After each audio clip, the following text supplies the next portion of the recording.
Let's do a short meditation then to give ourselves a chance to focus the mind a bit, to let go of distractions, and then to set our motivation. So again, just find a comfortable posture. You can do a meditation on the breath that's to your liking for the first few minutes, whatever suits your mind. And then after a few minutes of silent meditation, I'll lead you in a short reflection to set motivation.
So let's set our motivation now.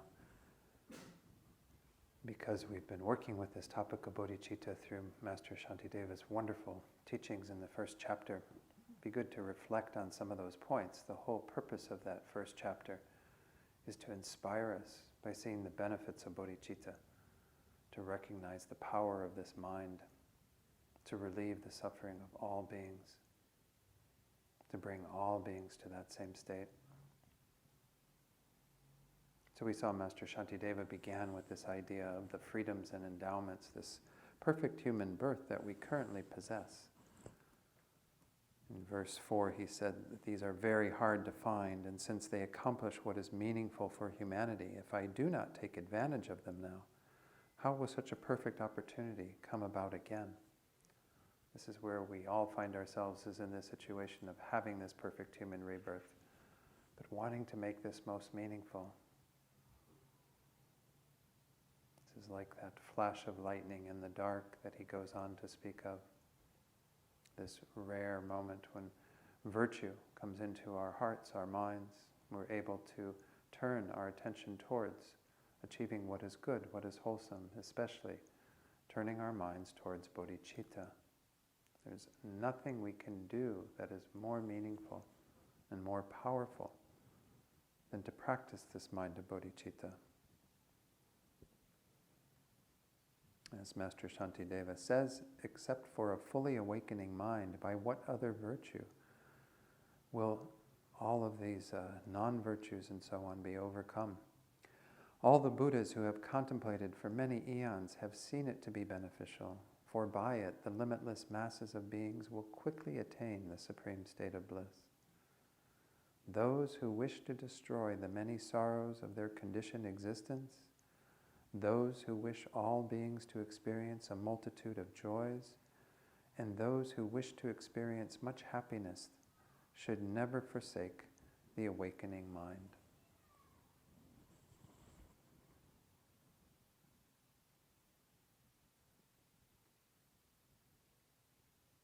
And recall how we saw that there were many benefits to both the aspirational mind that we're working with right now, as well as the engaging mind, the mind that is together with the vows. And just feel this immense joy in your heart at the opportunity to practice this Bodhisattva path, to learn about bodhicitta, to cultivate it more deeply in your own heart.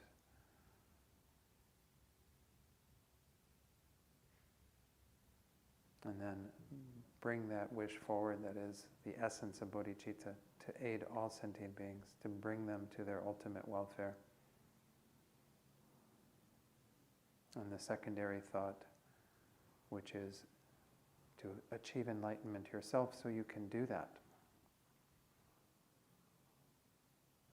Imagining that full state of enlightenment when you have perfected your mind completely.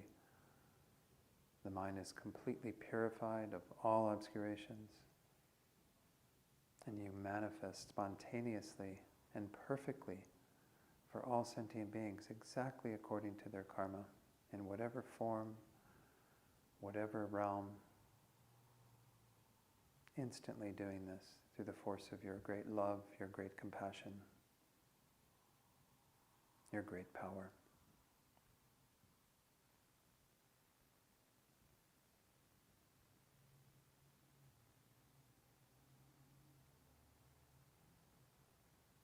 So try to hold firmly this idea of bodhicitta, intent upon that result of your own enlightenment, so you then can lead all sentient beings to that same state.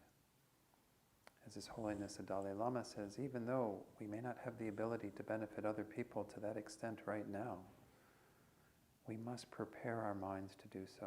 This is what we're doing here this weekend, continually preparing our minds to be of greater and greater service to others.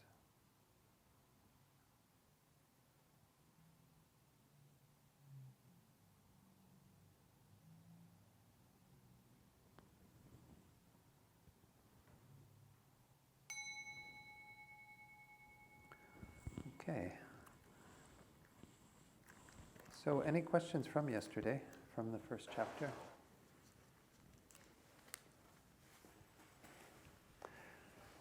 So again, it's worthwhile to meditate on a number of these verses. You can certainly meditate on all of them. The first few, of course, are kind of getting us into the subject matter, and Shantideva's promise to compose and all of that sort of thing. But especially these ones on bodhicitta, I didn't go through a number of them. I thought I'd shorten the meditation a little bit today, but when I led a practice day in Santa Fe on this text, I simply just had people meditate on the verses. You know, I would say a couple of verses, and then they would pause for a few minutes. A little bit of that we did today. But so let's go on then. I mentioned yesterday that we're entering into the second chapter. We're looking at the 7-limb practice, because essentially it starts right from the very first verse of the second chapter. It's not in the traditional order.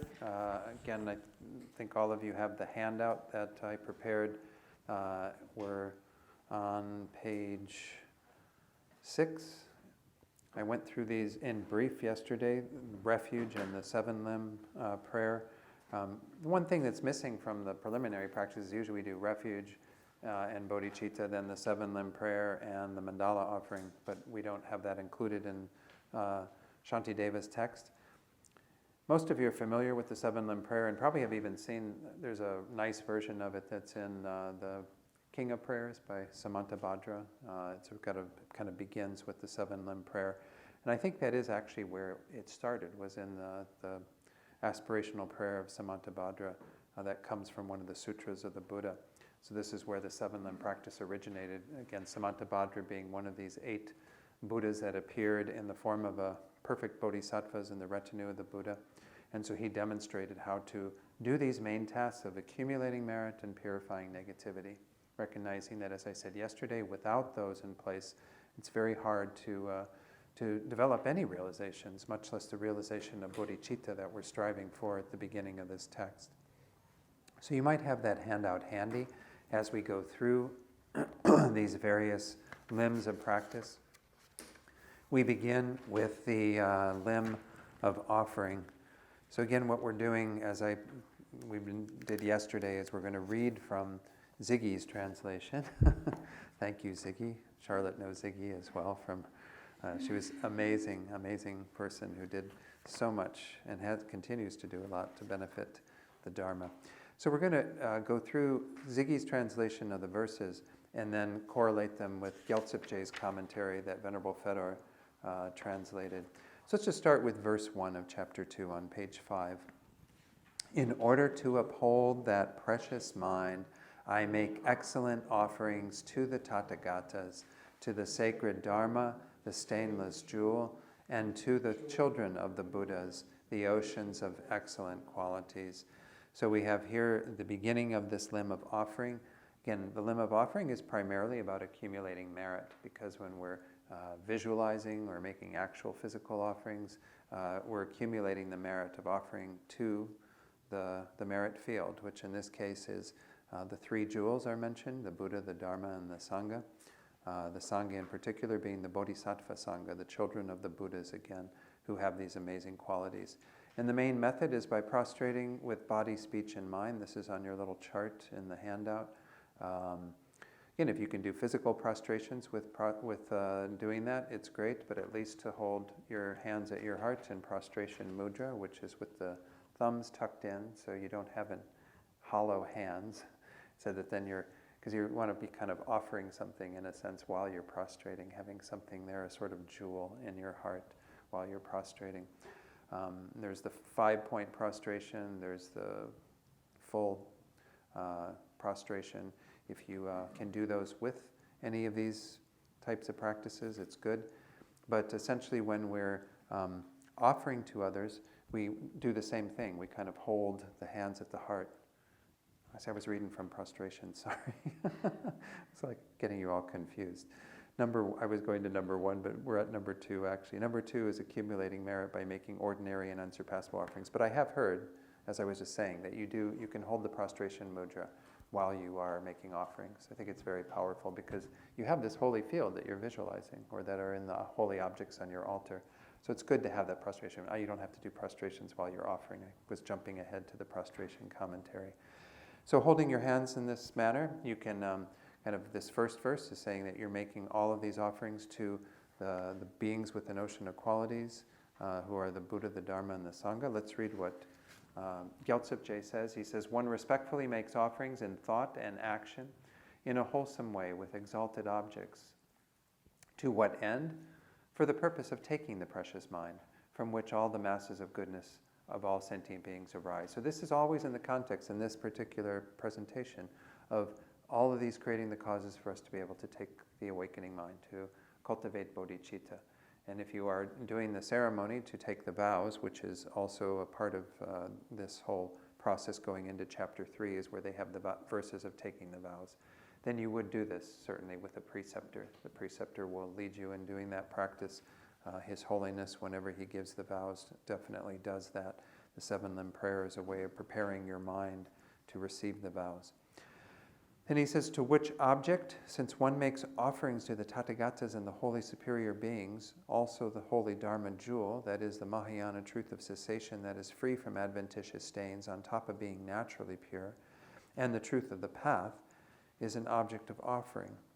So here he's saying once more the Buddha jewel and the Dharma jewel, making offerings to the Tathagatas and these superior beings, but also to the true cessations in their mind, which are the cessations, as I explained yesterday, the cessations of all the adventitious stains, but it's also the natural purity of the mind. We all have the natural purity of our minds, meaning that there are no stains of inherent existence. Our minds are empty of inherent existence, but we don't yet have the freedom from or purity of the adventitious stains. The adventitious stains are removed by the path to enlightenment through the wisdom realizing emptiness, along with the accumulation of merit.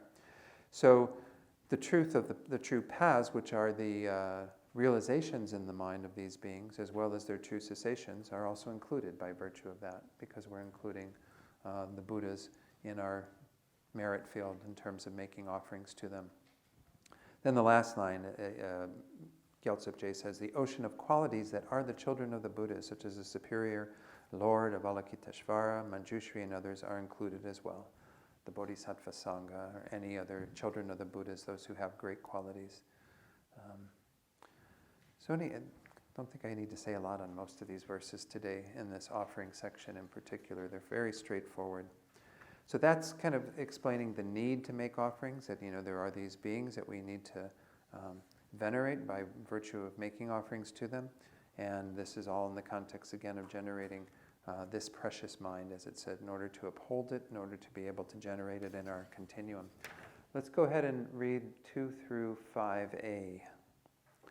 Whatever flowers and fruits there are, and whatever kinds of medicine, whatever jewels exist in this world, and whatever clean, refreshing waters, jewel mountains, and likewise forest groves, quiet and joyful places, heavenly trees ornamented by and bedecked with flowers, and trees with branches laden with good fruit, fragrances and incense of the realms of gods, wish-fulfilling trees and jewel trees, uncultivated harvests and all ornaments that are worthy to be offered, lakes and pools adorned with lotuses and the beautiful cry of wild geese.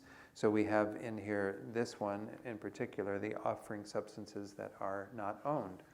There's the things that aren't owned by anyone we can gladly offer. These are the things in our environment that we have around us. So there's all of these described, and Gyaltsab Je really just simply lists them as the commentary, these various offering substances, the unknown flowers of the world, lotuses and so forth, whatever fruits, whatever medicines, precious substances, clean and pleasant waters. I don't really know that I need to read them all. You can read the list yourself and, think that all of these various things that we've recited and can visualize and think about. We don't even have to be in the presence of these things. We can just think about the world at large and all the beautiful things that we find in nature and make offerings of those. At the very bottom, I don't know what this comment has to do with on page 4 of Gyaltsab Je's commentary. It says, one opponent who did not understand the meaning explained the sequence of the text in a different way. I don't know who that's alluding to. He's making maybe a little comment about somebody who objected to how they were presented. He does kind of move things around a little bit, it seems, but I don't know. I don't think it's a big deal. Then the way of offering. So this is still these offering substances that are not owned by you or others. So let's go to the way of offering, which is the rest of 5 and then all of 6. Everything unowned within the limitless spheres of space, taking these with my mind, I offer them to the supreme beings, the munis, as well as their sons. O holy objects of offering, compassionate ones, think mercifully of me and accept these offerings of mine. So Gyaltsab Je says, all the objects not possessed by someone, extending to the end of space, having mentally created and offered them to the supreme of beings, the able one, the Muni, and his children, the Bodhisattvas, respectfully in a good way, may those possessing qualities and great compassion consider me with affection and enjoy these offerings of mine. So this is, again, part of it is that we're always trying to extend these offerings, make these offerings to these holy beings, even if it's purely just visualized. There's no problem. You can have certainly beautiful things arranged on your altar that you're offering, but just to even mentally create these is very powerful. When you offer them, of course, you always want to think that they're received by the merit field and that the merit field experiences great bliss. Now, can you increase the bliss of a Buddha? Doesn't seem so. It's those gone to bliss, like we saw yesterday, Sugatas. So it's not, but you can still think about them experiencing the bliss of offering and, receiving that offering. So it's good to have that thought, like it says at the end, enjoy these offerings of mine. Sometimes I encourage people too, I mean, it's just in a little footnote maybe, but after you've offered to all the Buddhas and Bodhisattvas and they all experience this great bliss, think that all those offerings, because essentially, I mean, even though you're offering it to these beings, it's not that these beings need your offerings. They're fully complete. They don't. So I like to think the offerings become like a rain of offerings that go down to all beings and satisfy the needs of all beings. So even with some of these things that we've talked about, even you can visualize things transforming into everything that sentient beings need. Kind of strengthens your bodhicitta motivation as well to benefit others. So let's go on then to the final verse in this section of the things that are unowned that you're imagining sending out. And this is verse 7, the reason for offering substances that are unowned. Not having merit, I am destitute, and I have no other gifts to offer. Thus, O protectors, you who think of others' welfare, through your power accept these for my sake. So this is the reason why there are offerings of things that aren't owned, is because there are certainly beings who don't have a lot of resources to be able to offer a lot of things. And that's perfectly fine. In this case, it's Master Shantideva, who was a monk. So as monks and nuns, they don't generally possess a lot of belongings, things that, don't have a lot of money in the bank, what have you. So this is his explanation of why he's offering this, because Gyaltsab Je explains it similar. He says, the argument can be made, well, why offer only offerings arisen from the mind? It is appropriate to offer diverse pleasant offerings, to offer the actual physical substances. The answer he gives is, because I have not accumulated extensive merit previously. We may doubt that with regard to Shantideva, but nonetheless he says, I have become very poor, without the desired enjoyments. Since I do not possess other wealth to offer, I request that the protector, who thinks singularly about the purpose of sentient beings, to enjoy this unowned offering for my purpose. So we're never at a shortage of what we can offer. There's always something that we can think about that we can offer, even if we don't have any means of doing something physically. So this is the first part of offerings that Master Shantideva talks about again on our chart on page 6 of the handout. This was explained as the main methods were making ordinary and unsurpassable offerings. Ordinary offerings include both those things that we don't own as well as things that we do own. And then we're going to talk about unsurpassable offerings shortly. Just so you know, I'll go ahead and jump to that last chart 3 that was in your handout. This acts as an antidote, according to Rinpoche, and Lama Zopa Rinpoche's practice, the Shakyamuni Buddha practice. I saw it out in your bookstore there. You've got some copies. It's an antidote to our miserliness, to our kind of holding on to things, our greed, our avarice. And the beneficial result is that it creates enjoyments as limitless as the sky. Of course, it creates that karma of generosity we spoke of yesterday that causes us then to have resources in our own lives. So that was the offering of owned and unowned substances. Certainly if you own any of these things, you can be offering them. If you have a mountain you own or something. Walton Mountain, John Boy could have offered the mountain. Anyway, let's go on then to the owned ones that we're getting to here that are more specific to our situation, offering one's body. This is verses 8 and 9. Eternally I shall offer all my bodies to the conquerors and their children. Please accept me, you supreme heroes. Respectfully shall I be your subject. Through being completely under your care, I shall not fear conditioned existence and shall benefit sentient beings. I shall perfectly transcend my previous negativities and henceforth shall commit no more. So while you're offering your body, the whole thing is that you're making your body useful then. You're trying to have that idea behind it as well. So you can offer your body with that thought of giving them everything that you've ever owned in any embodied state, all the various bodies that we've had.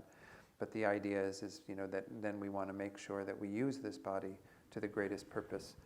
So at the bottom of page 5, Gyaltsab Je says, regarding the statement, since I have a body that can be offered, I offer it.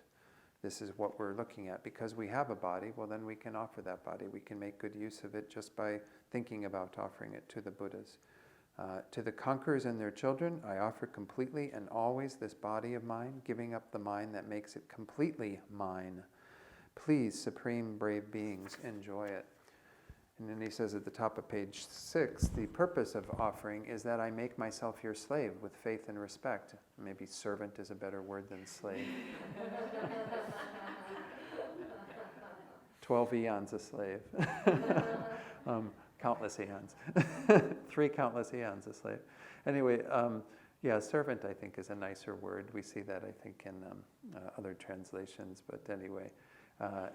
And I will follow your advice in accordance with your instructions. Having offered it then, whatever action I do, since I am being held by you, I am unafraid of existence, because I am relying on a refuge that is free from all fears, and I will benefit sentient beings. I will leave behind all the meaningless negativities that I have accumulated before, and I will not create new negativity, even at the cost of my life.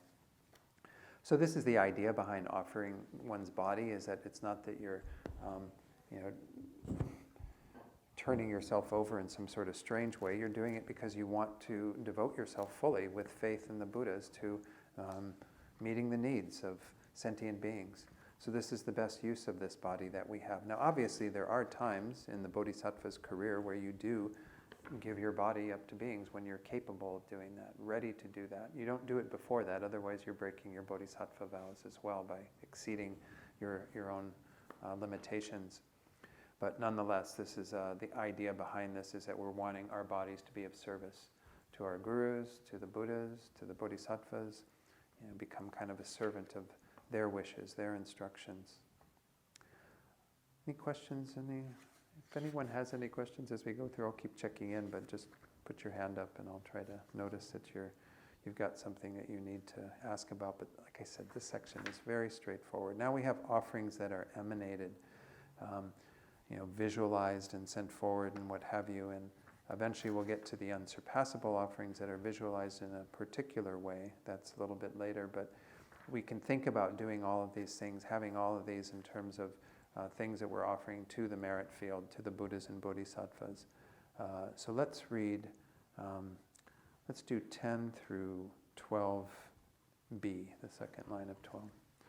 To very sweetly scented bathing chambers with brilliantly sparkling crystal floors and exquisite pillars ablaze with gems, having canopies above aglow with pearls, I beseech the Tathagatas and their children to come and bathe their bodies abundantly from many jeweled vases filled with water scented and enticing to the accompaniment of song and music.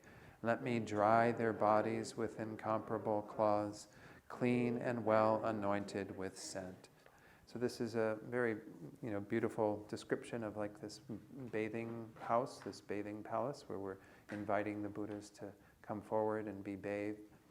And again, it's not that they need to be bathed. They're not dirty. They don't have any impurities. We're doing this as an offering, to extend that. And we can, again, with any of these, we can think about other beings benefiting from that. Think about other beings being purified. The same way I was talking about Rinpoche's bodhicitta mindfulness. You could do that with any of these. Think that we're trying to purify our own minds as well as the minds of all beings by making this brilliant bathing offering. So Gyaltsab Je on page 6 says, where does one offer the bath? In a bathhouse smelling fragrantly because of sprinkled sandal, with a floor of crystal, clear of color, bright and completely clean, having adornments like conch shells and pillars blazing with precious objects, above being adorned with a canopy glowing from being, I think, permeated by bright pearls is the, permutated, I don't think is the right word. I looked it up, permutated, yeah. I was like, is there a different meaning to permutated that I don't know? So I think it was a... yeah. Permutation, It's not a permutation by bright pearls, it's a permeated, I think, anyway. Then in terms of the way of bathing, that was the next verse, verse 11, that you're kind of offering accompanied by the music and dance, the song and so on. So one offers a bath to the Tathagatas and their children out of many vases made from gold and other precious materials, filled with pleasant incense water that is fragrantly scented and has beautiful flowers in it, accompanied by music and dance. So I mean, as we're reading this, you can get a nice visualization of what's all going on, right? This kind of beautiful bathing ceremony that you're doing.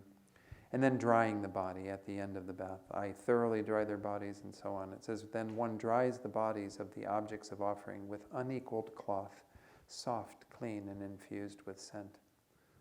Or if you don't like scent, then you can think of a pleasant scent, something you really enjoy. Any comments? Let's go on to clothes. After you bathe them, then you offer clothes. Let's go ahead and do ornaments.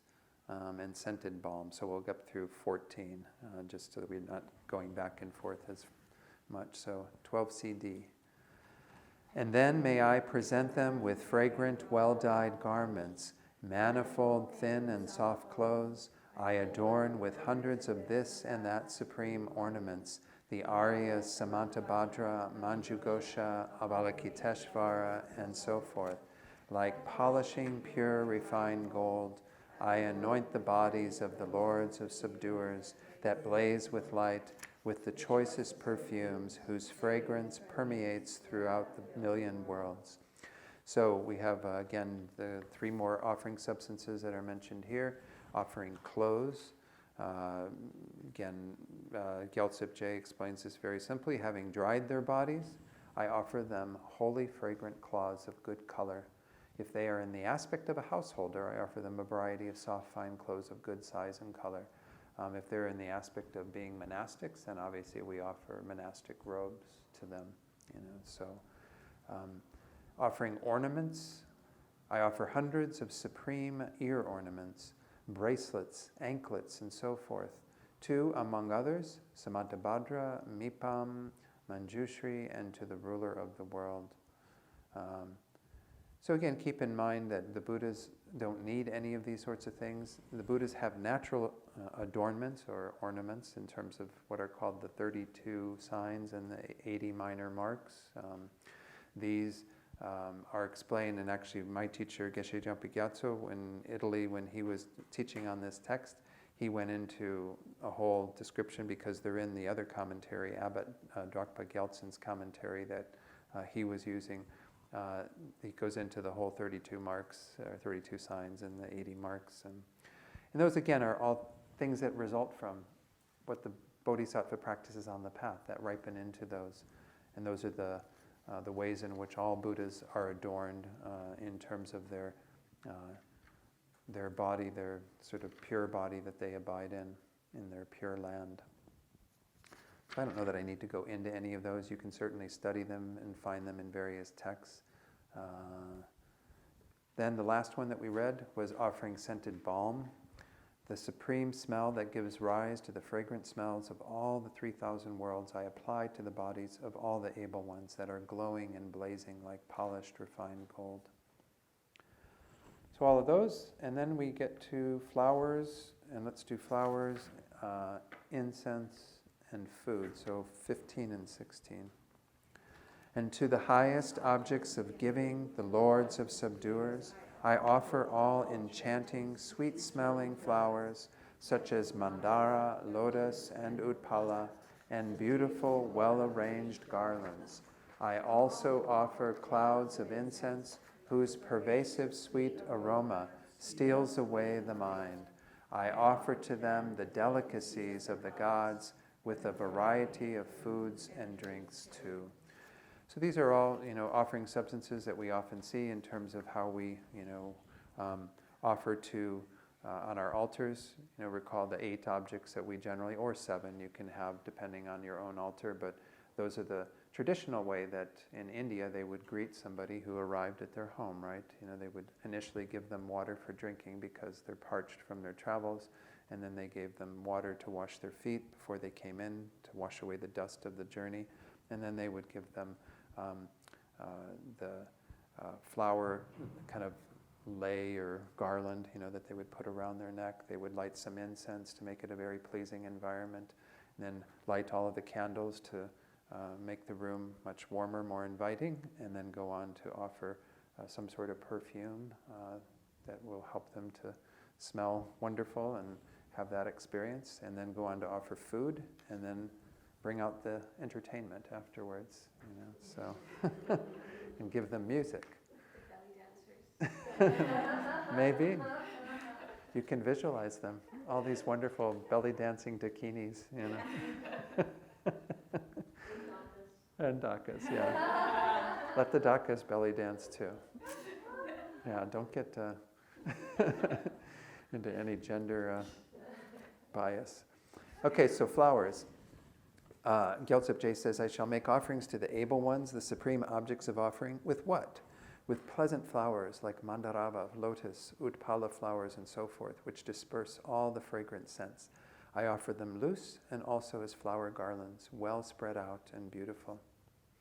Then the incense, I offer billowing clouds of fragrant scents spreading into the 10 directions of supreme, well-scented incense that robs one of one's senses, like akaru and so forth.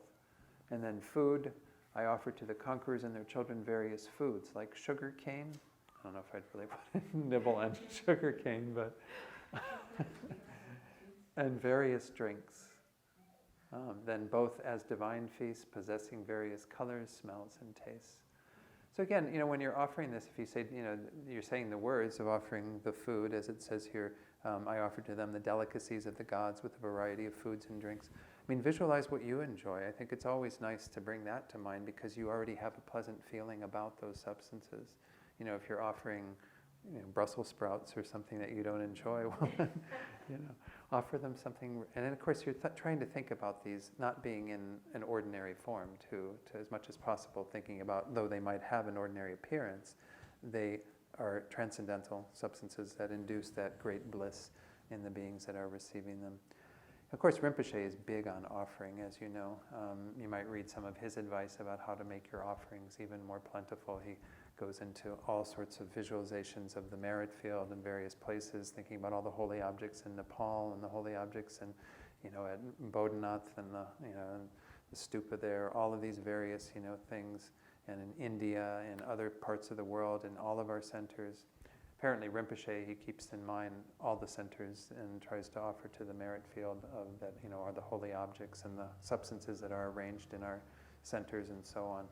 But you can make any of these limbs as big as you want, any of the various offering substances that are part of the limb of offering.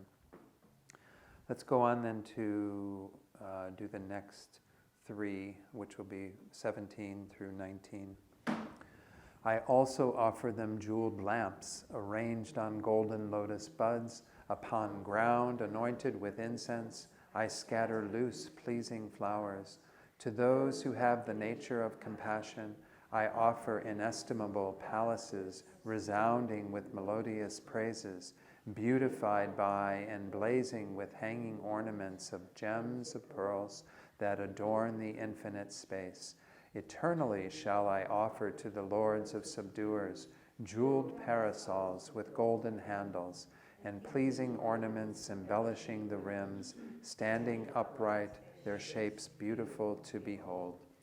So light, Gyaltsab simply says, I offer bright precious lamps mounted on bases of many arranged golden lotuses. I don't know all the significance of all the various offerings, but light certainly has that power of kind of embodying the light of wisdom that we're trying to impart to all beings. So we make an offering of light to those beings who already have some of that wisdom and are generating that, but then we think that through the power of that light, the ignorance of all beings is dispelled. So you can offer that light once more with the bodhicitta motivation of it dispelling the darkness of ignorance of all beings. Then there's the crystal palace in the next verse and a half. I offer to those in the nature of great compassion a beautiful crystal palace where the well-polished floors are sprinkled with scented water, where delightful flowers are laid out, where goddesses sing melodious praises, and which are beautified with tassels made from pearls and various precious substances, blazing with their splendorous infinite light. With its infinite qualities, it beautifies the essence of space, and such becomes an ornament of the skies. So this is a bit, cosmic, but you can do what you want with that kind of idea of this crystal palace for them to abide in and what have you, a beautiful place adorned in this way. Then parasols. I know parasols are one of the 8 auspicious symbols, but I don't know much about what they signify. In Indian culture, they're just usually used for like royalty or somebody who's I don't know, I guess they even use them over like wedding couples and things like that, to kind of it's a sort of seen as a protection, but also I suppose some way of honoring the people, revering the people who are under the parasol. So it says, I always offer beautiful parasols made from a variety of precious substances with golden handles at the edges seamed by many dazzling jeweled ornaments and magnificently shaped so that it is uplifting for the mind just to see it.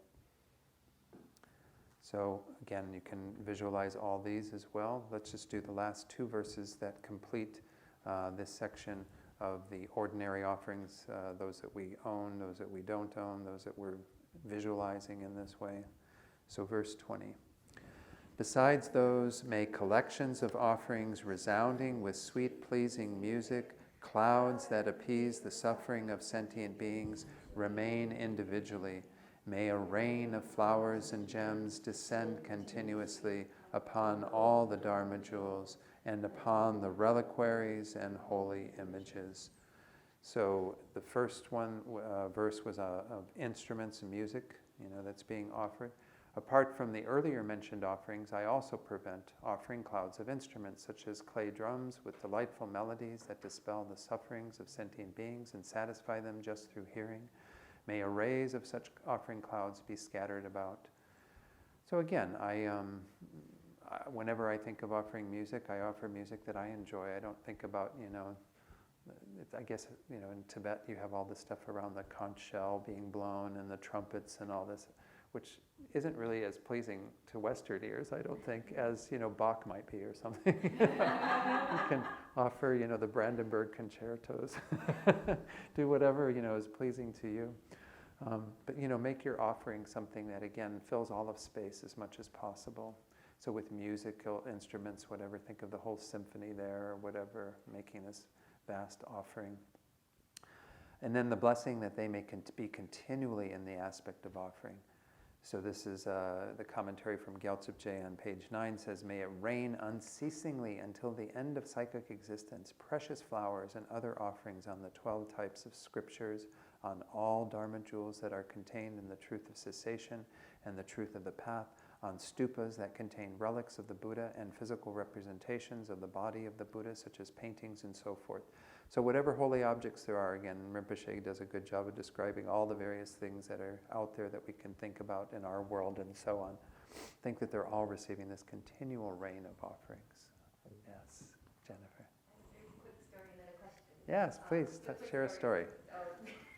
There was a wonderful Tibetan Buddhist scholar in town, Tibetan, very old Genjam Spa, for those of you know. And I was at a friend's house and I was like playing Rachmaninoff and he's like, is that supposed to be good? It was so weird. Like, Yeah. not in a mean way, but like, okay, that's interesting. It's like really funny. It's empty of inherent existence. I guess the question is, when they say, whoa, offering light creates the cause for wisdom, offering incense creates the cause for morality, how does that cause and effect relationship work? Like, why is it that light creates wisdom? Is it due to conventional prayers that the Buddhas make for that to happen? Or, like, what is the mechanism? I don't know if I can answer that one, Jennifer. I haven't heard an explanation, and maybe someone in the room has. I don't know. I mean, again, these things do become symbolic by virtue of people using it in that way. So if, like, the great bodhisattvas of the past used it in that, with that manner, with that idea of offering light to dispel, ignorance and create wisdom. I mean, this is how things are essentially empowered, is through the minds of beings. It's not like, again, there's anything inherently there, but there are still things that will have more. Just like if we look at, I sometimes use the example of a magnet. A piece of metal that's not magnetized doesn't have the power that a magnetized piece of metal. Neither of them inherently exists, but we can say there's a difference between the one that has the magnetic power and the one that lacks it. So there's kind of a power that is imbued in various things through causes and conditions. And when it comes to some of these offering substances, perhaps it's the minds of beings who have done that, who have offered that in the past, the great bodhisattvas, and who have exemplified that. Holy objects, because people ask the same question, well, how do these holy objects, where does their power come from? Again, the power comes from the fact that they represent these holy beings, that they have this connection to that, and sentient beings use them in that manner to represent them. And so everything's coming from the side of the mind, but nonetheless, a statue of a Buddha has more power than the statue of Bach or Rachmaninoff. It's just a different representation of a higher object. So, yeah, Charlotte? Question, but I sort of wanted to comment a little and share on my experience of how reading these verses can work in retreat, either with a group or on your own. But sometimes when you're in retreat, you're actually in very simple circumstances. Simple food, simple clothes. You're not enjoying beautiful spas, right? In the bathhouse. Somehow I've experienced that reading these words together or on your own sends your mind to the same kind of happy place. Okay, maybe it doesn't have the same effect on your body as sitting in a hot bath. However, even in maybe the country in winter when things are kind of dull, you're not really seeing much new every day, and the mind could get depressed. It's interesting how reading these verses, kind of, to me, it's given me, and I see the people around me, all this pleasure. And so then there could be an effect that way in terms of karma long term of those practitioners. Sure. Because, they're not like, oh, I need to go make money, and, because I need to stay in nice hotels because that's happiness. Right. Like, wow, I got a lot of happiness from something very simple. And reading And visualized, verses, has always really been a part of that. And I know at Lama Zopa retreats, we read the whole Guru Puja generally every morning. Sometimes spending 2 and 3 and 4 hours leading it. And how often they stop with the bells. And, and yet it's worked. I've experienced that it's worked. And so that might lead to a little more wisdom or some space in the mind. Well, I'm sure many of you in the room have done the Nyungne retreat. Nyungne retreats can be a little challenging because of the fasting part of it in particular, but the ceremony is very beautiful. The sadhana of Chenrezig that you're doing, and you're making these wonderful offerings and all of it. It's a similar type of thing. In the midst of you sitting there starving and very thirsty, you're trying to conjure up this joy at making these, very blissful offerings. So that's great. Thanks for sharing that. I want to share a few other comments from that my teacher Geshe Jampa Gyatso, when he taught on this in Italy, that he shared around this section of offerings. He said, we can offer pleasant gardens surrounding these mansions filled with swimming pools and so forth. We can use our mind to imagine these things and then offer them to the greatly compassionate Buddhas and Bodhisattvas. And then the main point is, he says, while doing so, we can make the wish that we too may become a child of the Buddhas and Bodhisattva. We're keeping in mind that was how this all started, right? In order to achieve this precious mind of bodhicitta. Keep going back to that idea that we want to, as much as possible, with every offering, thinking that, and this is so that I can become, just like all of you in the merit field, I can become a bodhisattva, become a Buddha eventually. And then he also said, and we can also offer our realization or understanding of the nature of all phenomena, which would be our realization of emptiness for what it's worth, our love, our compassion, and our bodhicitta that wishes to benefit all sentient beings. These minds can be taken as the basis for imagining offerings of different types, such as parasols, victory banners, and so forth. By doing this, we can accumulate a lot of merit, which will enable us to accomplish whatever we wish. So again, this is the idea of even our realizations kind of taking the form, or whatever we feel we have of our own love, our compassion, being manifesting in the form of all these various physical substances. So any questions on that whole section? We've only got one little bit for offerings, and then we'll be done with that limb. Let's go on to then verse 22, which are the unequaled, or sometimes called unsurpassable offerings. In the same way as Manjughosha and so forth have made offerings to the victors, similarly do I bestow gifts upon the Tathagatas, the protectors, as well as their children. So then the commentary from Gyaltsabje says, just like the empowered bodhisattvas, Manjushri, Samantabhadra, and so forth, make offerings to the conquerors by emanating them into the whole of space. What they essentially said, this is according to Geshe Sopa's commentary on this limb of practice, he says is that they had the ability in, they would be in these audiences of people. They would send out these offerings, and they would come forth from their heart in the form of 2, and then those 2 would each become 2, and those 4 would each become, 8, and so they would duplicate with every kind of passing out, and so it becomes this offering that multiplies and increases exponentially as you fill all of space. And of course, this is the advice that we're often given in terms of when we try to visualize our offerings ourselves, is not to think small, meager offerings. Think vast offerings that can completely fill everywhere, wherever there are sentient beings, all of space. So it says, then I also make offerings to the Tathagatas, the protectors of gods and humans and their children. And then from the Sutra Precious Lamp, it says, most flowers are like canopies and are sent out by light rays, having arranged various flowers everywhere. The great ones make offerings to the conquerors. So this is just reminding us of that way of doing it. So even though we don't have that concentration or that ability to actually emanate physical offerings that would be seen by everyone else, you're sitting in a room and suddenly somebody starts filling the sky with all of these offerings, it'd be pretty outstanding. But you do it in your mind, and you kind of pretend that you're these great bodhisattvas making these unequaled offerings. So that's a limb of offering. Yes, Jacqueline. On the point that you had made about Mm-hmm. doing the academic retreat this year, I had mentioned to you Mm-hmm. during the offerings that I was Mm-hmm. getting, and I wasn't tired, but I had Mm. a hard time constantly visualizing all the offerings. And Sure. I mentioned to you that it was difficult for me to Mm-hmm. find that joy in Yeah. the offerings. And as a visual person, I think I get frustrated too, because I feel like I should be able to offer visually in my mind. Yeah. And it was hard because I was getting tired of doing the offering. I mean, I'm being honest, so I just Yeah, thought yeah. I'd mention that because it was something that I was. So the prostration, the physical seemed to be better for me. At times, it was just words where. So I'm trying to figure out if you're in that place, how do you? I mean, I was. Yeah. How do you try to shift your mind to something that's more joyful if you're feeling like I don't know. I mean, maybe others who've dealt with that have some ideas from your own experience. Familiarization, to familiarize oneself with it. At the beginning, yes, it makes no sense at all. Yeah.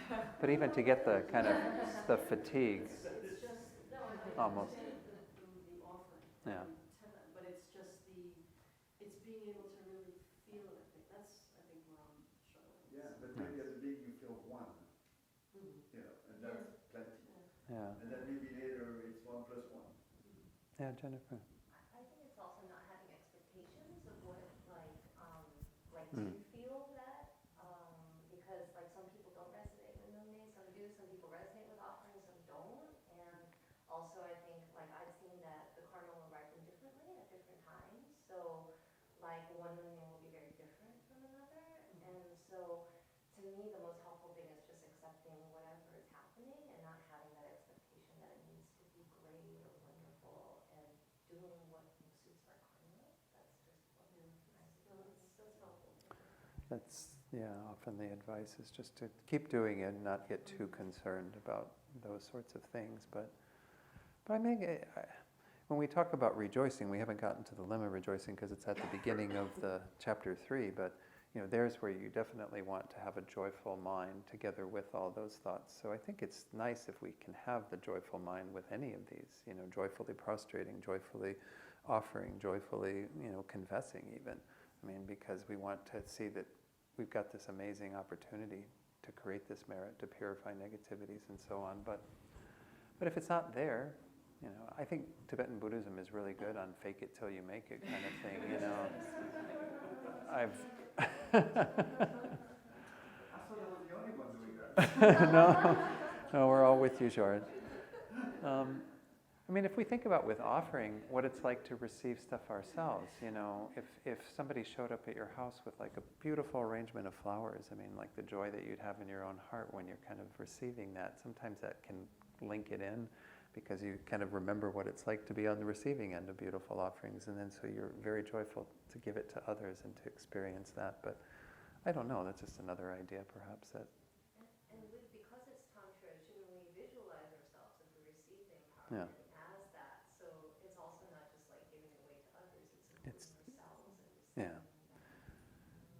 we're doing the offerings to the front generation, self-generation, all of that, yeah, with Tantra, certainly. Yeah, as much as possible, we want to try to maintain that view, that perspective. Yeah, Charlotte? Just to share like what I would do or have done in that kind of situation is, I'm talking to myself and maybe what my mind is saying is like, my knees hurt, I'm hungry, I hate this, things like that. Those are thoughts that are going through my mind. But then I would just try to add in like a little fake it till you make it, like I might smile and say, congrats. Yeah. And say something to myself positive, like, yeah, isn't this great, or I'm here. Yeah. So anything I can think of that's positive, look at the altar, see something pretty, look at someone around me who's inspiring me. I would just talk to myself a little bit, and add in the positive thing with the negative things that my mind is saying, or the painful thing. Not necessarily negative, they're, what my mind is saying. Sure, I hate this right now. Why am I doing it? My knees hurt. Things like that. Yeah, good. Yeah, no, I think that is important to add in those positive thoughts, yeah. As much as we can. I mean, we've got crazy minds. We're going to have crazy minds for a while, so we have to get kind of used to them. And not that we want to continue to have them, but, keep moving bit by bit so we have less and less crazy mind. But while we've got it, don't beat ourselves up for having it or be too, kind of the expectations thing I think is a big part of it. But as I said, offer what pleases you too. I mean, that's why I emphasize that, because I think if it's something that we kind of feel some juice about because we really like that, then why not? I mean, if you're taking precepts because you're, as part of Nyungne is you're not listening to music or anything, it doesn't mean you can't listen to music in your head, and offer this beautiful music as part of the offering, right? I mean, it's not breaking your precept because you're visualizing it and offering it, using your mind to do that. So let's move on to prostrations. Prostrations, let's go back to the chart that's in the handout just to go over what it says there for prostration. Prostration, of course, is about accumulating merit as well. I mentioned earlier prostrating with body, speech, and mind. Of course, when you do prostrations, it is good to do some physical prostration, as I said earlier, at least to have your hands at your heart, as we were doing for the offering limb. Speech, by praising the Buddhas, by the various speech that you make. Certainly when you're doing like the practice of the Confession of Downfalls, the prostrations to the 35 Buddhas, then you're reciting a homage to each of these 35 Buddhas as you're prostrating.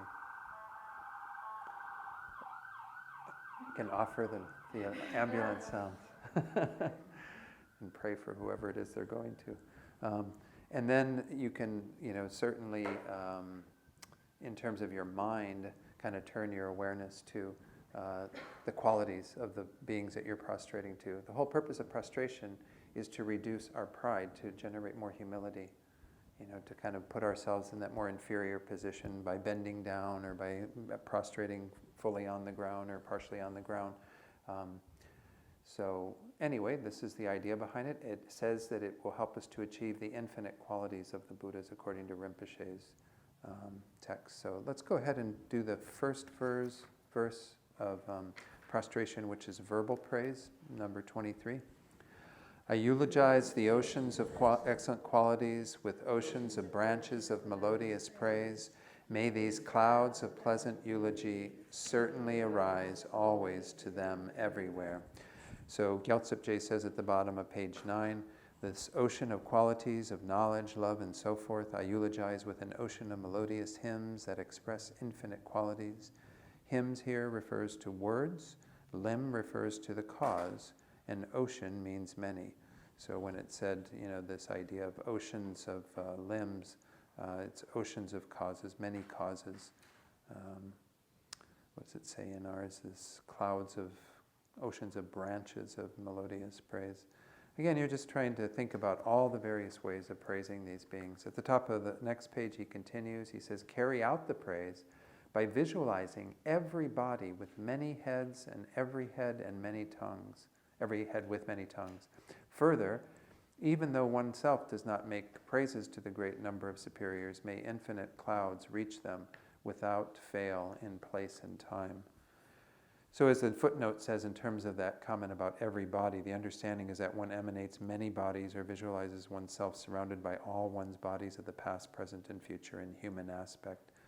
So we don't know all the rebirths we've had, but you just imagine all of these various human bodies that are replicas of you, or human bodies that are representative of your previous rebirths, your future rebirths, and so on. And they're all prostrating with you. This is how we increase the merit of prostrations, is by having that. Another thing they say, though, is you can also make your body very big and vast. Think that your body is covering all of the earth, if possible. And of course, if you've taken tantric empowerment, it's good to be prostrating in the form of your tantric deity, your yidam, so that you kind of have that perception of yourself that you're using in your prostration when you're visualizing. The one in particular they say is Chenrezig. If you're 1,000 arm Chenrezig, of course you've got all those arms, right? So you've got a huge prostration by virtue of all of these arms. Physical homage. So that was the verbal homage that you're making, reciting that while you are either visualizing or actually prostrating before the merit field. Let's go ahead and read 24 and 25. With bodies as numerous as all the atoms within the field, I bow with my body to all Buddhas of the three times, the Dharma and the Supreme Community. I pay homage to the basis of the mind of enlightenment, to all supports of offering, to all abbots and masters, and to all the holders of supreme conduct. So, in terms of this, Gyaltsab divides this into three parts. He says, first, we're paying homage to the triple gem. And he says, I prostrate humbly to all the Buddhas who have come and gone in the three times, to the scriptural and realized Dharma, and to the supreme assembly of superior Bodhisattvas, again, that being the Arya Sangha, with Mahayana Sangha, with bodies emanated, as many as there are particles in all the Buddha fields. So again, we pay homage to the three jewels in that way. That was verse 24. Verse 25, the first two lines are the basis, we're prostrating to the basis for generating bodhicitta. The basis of bodhicitta refers to the causes from which that mind is generated. These are essential for us to rely upon, these causes, in order to cultivate it. So once more, because this is in the context of cultivating bodhicitta, as Shantideva is setting this out, we want to have that prostration to these causes. So it's the three Mahayana baskets, which, as the footnote says, the Mahayana Sutra, Abhidharma, and Vinaya basket, those three that I mentioned yesterday. Then we have the people that become a condition for generating that mind, which would be, I guess almost everybody's involved in that. Either it's a holy being who inspires us perhaps, or it's a sentient being that we are using as a support for generating that mind.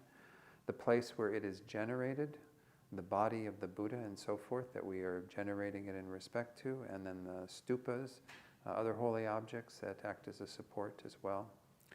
So all of these various things are causes from which bodhicitta is generated, and so we want to think of them and prostrate to them.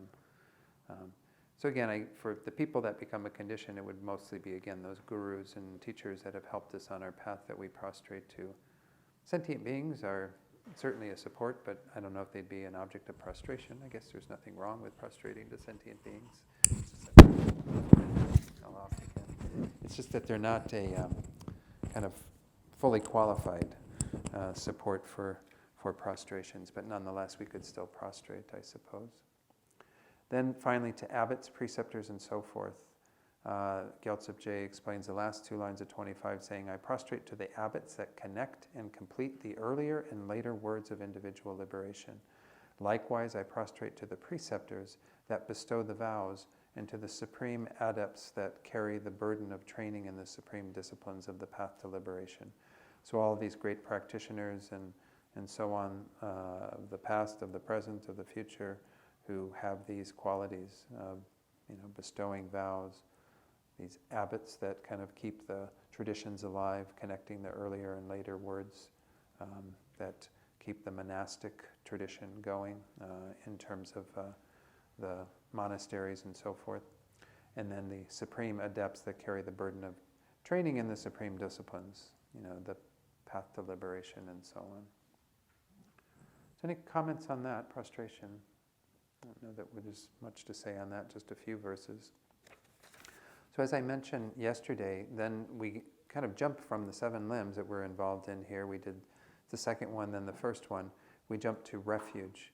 Refuge usually precedes doing the 7-limb practice, but nonetheless we get a little verse of refuge from Master Shantideva here that I suppose, having made offerings and prostrating, it seems that refuge is in order here. Sometimes we even say that, I make offerings, prostrate, and go for refuge to whatever. So we kind of have that idea that we do those practices first, and then we take refuge in those, the merit field. So let's go ahead and read verse 26. Until the essence of enlightenment, I go for refuge to the Buddhas. Likewise, I go for refuge to the Dharma and to the assembly of Bodhisattvas. So I have put a few extra little verses in regard to refuge in here. The main causes of going for refuge in section 4 of your handout. It's handout number 5, I think, page 7. I'm just going to review these quickly because, again, this isn't really a course in refuge. This is just, to make sure that people have some awareness of these various topics, because in our commentary that we used over in Italy, there was a rather extensive explanation of refuge. There is a bit even in Gyaltsabje's, and we'll go to that, but I'm going to go ahead and explain what's on the handout first. Recall that there are 2 main causes for going for refuge. A state of mind that has some fear or dread, and it can be different depending upon where we're at in our progress. The initial fear or dread that you have on the small scope is dreading the lower rebirths, the unfortunate states. Then we would dread cyclic existence in general, continuing to be propelled from life to life on the middle scope. And then the suffering of all living beings is what's sometimes delineated as what we fear on the great scope. They say bodhisattvas also fear of course, samsara. They've already developed a healthy fear of samsara, but one of the other fears that gets added for bodhisattvas, they also fear the solitary peace of nirvana that the Hinayana practitioners go into after they complete their path that I talked about yesterday. That is also something we could say bodhisattvas have fear of, that they would go to refuge to the 3 jewels on the basis of that fear. Then the second element is what we often call faith, but here it's described as the confident belief in the power of the 3 jewels to protect you from the above sufferings. So fear and faith are involved. Fear is answered by the reality that if the 3 jewels can protect us from that fear, then we can, with all confidence, take refuge in them. We can then turn towards them as a safe direction in our lives. The objects of refuge, I've spelled out there 1 presentation of actual and conventional, kind of the more ultimate and the conventional jewel for each of these. Know that you'll see different presentations of these, and I'm not sure why that is. It's just that happens in some Buddhist teachings where you'll see different ways that it's presented. For example, the actual Buddha jewel here is defined as the omniscient beings who have abandoned all faults and achieved complete realization. So it's essentially Arya Buddhas, Buddhas who are beings, encompassing all their various aspects. And the conventional is any representation of a Buddha, such as a statue or a painting. But there are some texts that would say that the actual is the Dharmakaya and the conventional is the Rupakaya. But anyway, just know that there are different presentations. I'm not sure where I got this presentation from, but I should have written the source there. Sorry, I didn't. The Dharma jewel, the actual are the true paths of or realizations of reality, and the true cessations of suffering and its causes that are attained by way of those paths. Conventional is the scriptures, the scriptural Dharma. So I think this is pretty common in all the presentations. I don't think you see any great variances there. The Sangha jewel, an actual or ultimate Sangha jewel, is any Arya or superior being. By Arya, we mean someone who's attained true paths and true cessations. In other words, they've had a direct realization of emptiness. They've achieved at least the path of seeing on either the Hinayana or the Mahayana. Then they become an Arya, superior being. Conventional Sangha jewel is a group of 4 or more fully ordained monks or nuns. Usually they say monks, but I think this presentation I got from said nuns as well. Again, it's just the carryover of a lot of patriarchal stuff in Tibetan Buddhism or all Buddhism. Anyway, the excellent qualities of the 3 jewels. The Buddha jewel possesses supreme qualities of body, speech, mind, and activities. So we usually talk about the 3 doors and then the activities that come from those. The Dharma jewel is the force from which the Buddha, who possesses infinite excellent qualities, arises. So it's the real source of that. By the medicine, the teachings of the Buddha, you actually achieve the Buddha jewel. The Sangha jewel are those who are not distracted from that Dharma. And then finally, there are two ways of going for refuge that are set out. We're going to see these in Gyaltsab Je as well. Going for causal refuge means going for refuge to those who've already become Buddhas, to the true paths and true cessations in their minds or in the minds of others, and to the superior beings who possess those. So it's like something other than yourself. And those act as a cause because they inspire you to achieve that yourself. But the fact that you achieve it for yourself at some point means that you can also go for refuge to the Buddha you will become, to the realizations and cessations you will have in your own future, and to the superior being that you will become. This is a powerful way, again, of thinking about bodhicitta, that we're not just talking about all these things outside of ourselves, but we're talking about our desire to become just like them, our desire to join their ranks. So we can think about our own resultant state of enlightenment and take refuge in that. Yeah, Richard? These last two these ways of going for refuge sound related to the sutra path for the causal refuge and the tantric path for the resultant refuge. Is that? I think they're set out in sutra as well, though. I mean, both of them. I think there's no problem in the sutra path in saying that you take refuge in your resultant state of Buddhahood. Okay. Yeah, it's just that in tantra you have a bit more of a kind of experience of what that's like, where you're trying to create that continual experience of, that's why it's called the resultant path, is thinking of yourself in that resultant state now, not thinking that as sutra does, that you create all these causes and eventually attain it sometime in the future. You're going to bring that future result into your current experience. So it's a form of resultant refuge, perhaps, in terms of your own visualization of yourself in deity yoga as a fully enlightened being. But yeah. But I think it's fine to say that in sutra there's resultant refuge as well. Yeah, it's just not taught within the context of tantra. But the sutra path, as it's presented, is a path to Buddhahood, to that state. So it's a path to that resultant state. But you're just thinking about, okay, in the future I'm going to be in that state. I'm going to take refuge in my future enlightenment. It sounds kind of strange. I don't know. It's not what everybody maybe can work with that easily, but... Any other comments? Yeah, Charlotte. Just quickly go over how you might present refuge to a person walking in here, from New York who has no belief in reincarnation. How would you present refuge in terms of one life? Yeah, I think that you have the way that I always approach things is look at it as that's one teaching of the Buddha, or one aspect of what the Buddha taught. I don't know that we have to have refuge in all of the Dharma before we take refuge, So what I encourage people to do is, to hear what they can of the Buddha's teachings that they can get their head around and work with and feel some confidence in. And those things that they don't have confidence in or yet, that they feel that they need to further investigate later, put them on your little shelf, let them be something you entertain later. But then when you feel like the plate's full enough in terms of what you have on your plate that you agree with, that you feel resonates with you, that you feel gives you that confidence that the Buddha's path is an accurate one, is one that, I like Alex Berzin's term for refuge, one that you find safe direction in, that feels it's your safe direction now, compared to the direction that we were going in before refuge, which was putting all our refuge in money and comforts and whatever else, all the things that we've tended to rely upon in our lives to bring us some sort of pleasure and happiness. I would say that for most people, if they just get some conviction that there is a deeper way to achieve happiness and well-being that the Buddha teaches, that may be good enough to be a support for some sense of refuge. But of course, I always caution people in terms of formally taking refuge in a ceremony or feeling that level of commitment, that you should feel pretty confident. You should have spent enough time around the teachings. And hopefully by then you've begun to entertain some of these doubts you might have about rebirth, about karma, about other aspects that are very hard for most people to get their head around, because there's no way to prove these in the moment, to anybody, to say, oh yeah, this is something I can show you exactly. So I don't know.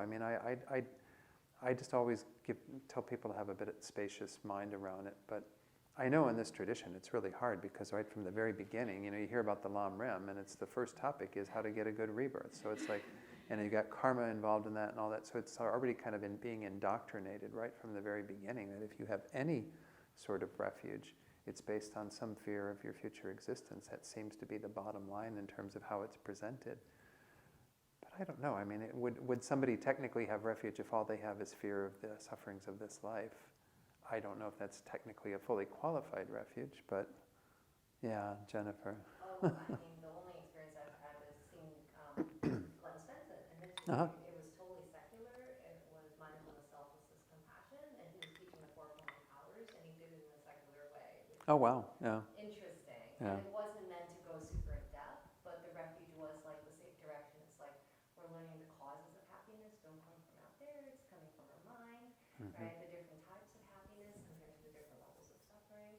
Based on that, and these are the causes of happiness, and based on that, this is the direction we're going to take, and based on that, that's our refuge, which Yeah. is really interesting. So I would say for somebody to have a faux refuge, I mean, not like something that replicates to some degree what we mean by a full-hearted refuge in the Buddha, Dharma, and Sangha. I think people can have that without that faith in future lives. But it does seem, the way it's presented, again, because of that fear, starting with fear of future existences that are unfortunate, you almost have to have some confidence that there is a life after this life. I mean, that's what they say, that's where the Dharma starts, right? You know, if you're practicing the path with only your fear of the suffering of this life and wanting to have benefits for this life, it's not really Dharma. Dharma starts when you have at least concern for your next life, more concern for your next life than this life. So that's kind of, I guess, in a very technical way, you'd say you wouldn't have a fully qualified refuge until you have some conviction in that. But yeah, to play with the concept of it in these ways that Glenn does, or in just, I try to be really loose with people around this idea when I teach it, is to not, but nonetheless, you have to teach it from the perspective of those who are intent on becoming more committed and dedicated to this path. And in that way, I think it does require you to have some idea that there's rebirth. Maybe it's still a hypothesis for you and not something you can absolutely have that conviction in. But yeah, let's see what Jennifer and then Sneha. It's a question, I guess, related to that, because I guess one way of framing it, I'm thinking, is, you know, happiness in the next life. Mhm. If instead of starting with the goal, Mm. if we start with sort of the causes in terms of, like, you know, ethics, right? Right, but we talked about, yeah. Yeah, right, just ethics and concentration and wisdom, and taking that path, Mm-hmm. where automatically the next life, I would assume, if you purify in a secular way, is that not valid, I guess? So it's like reframing it. Yeah, I as think a- that sounds, yeah. I think that sounds fine, yeah. Yeah, Sneha. I was just thinking about His Holiness, you know, so many times in teachings I've heard him say, Mm. especially Westerners, you know, should really study the two truths, the Four Noble Truths. And then if they're convinced on the basis of that, then they should think about taking refuge. Mm. Mm-hmm. And then as part of that, you know, he's also been saying, especially for Westerners, you should really study chapter 2 of the Vartika.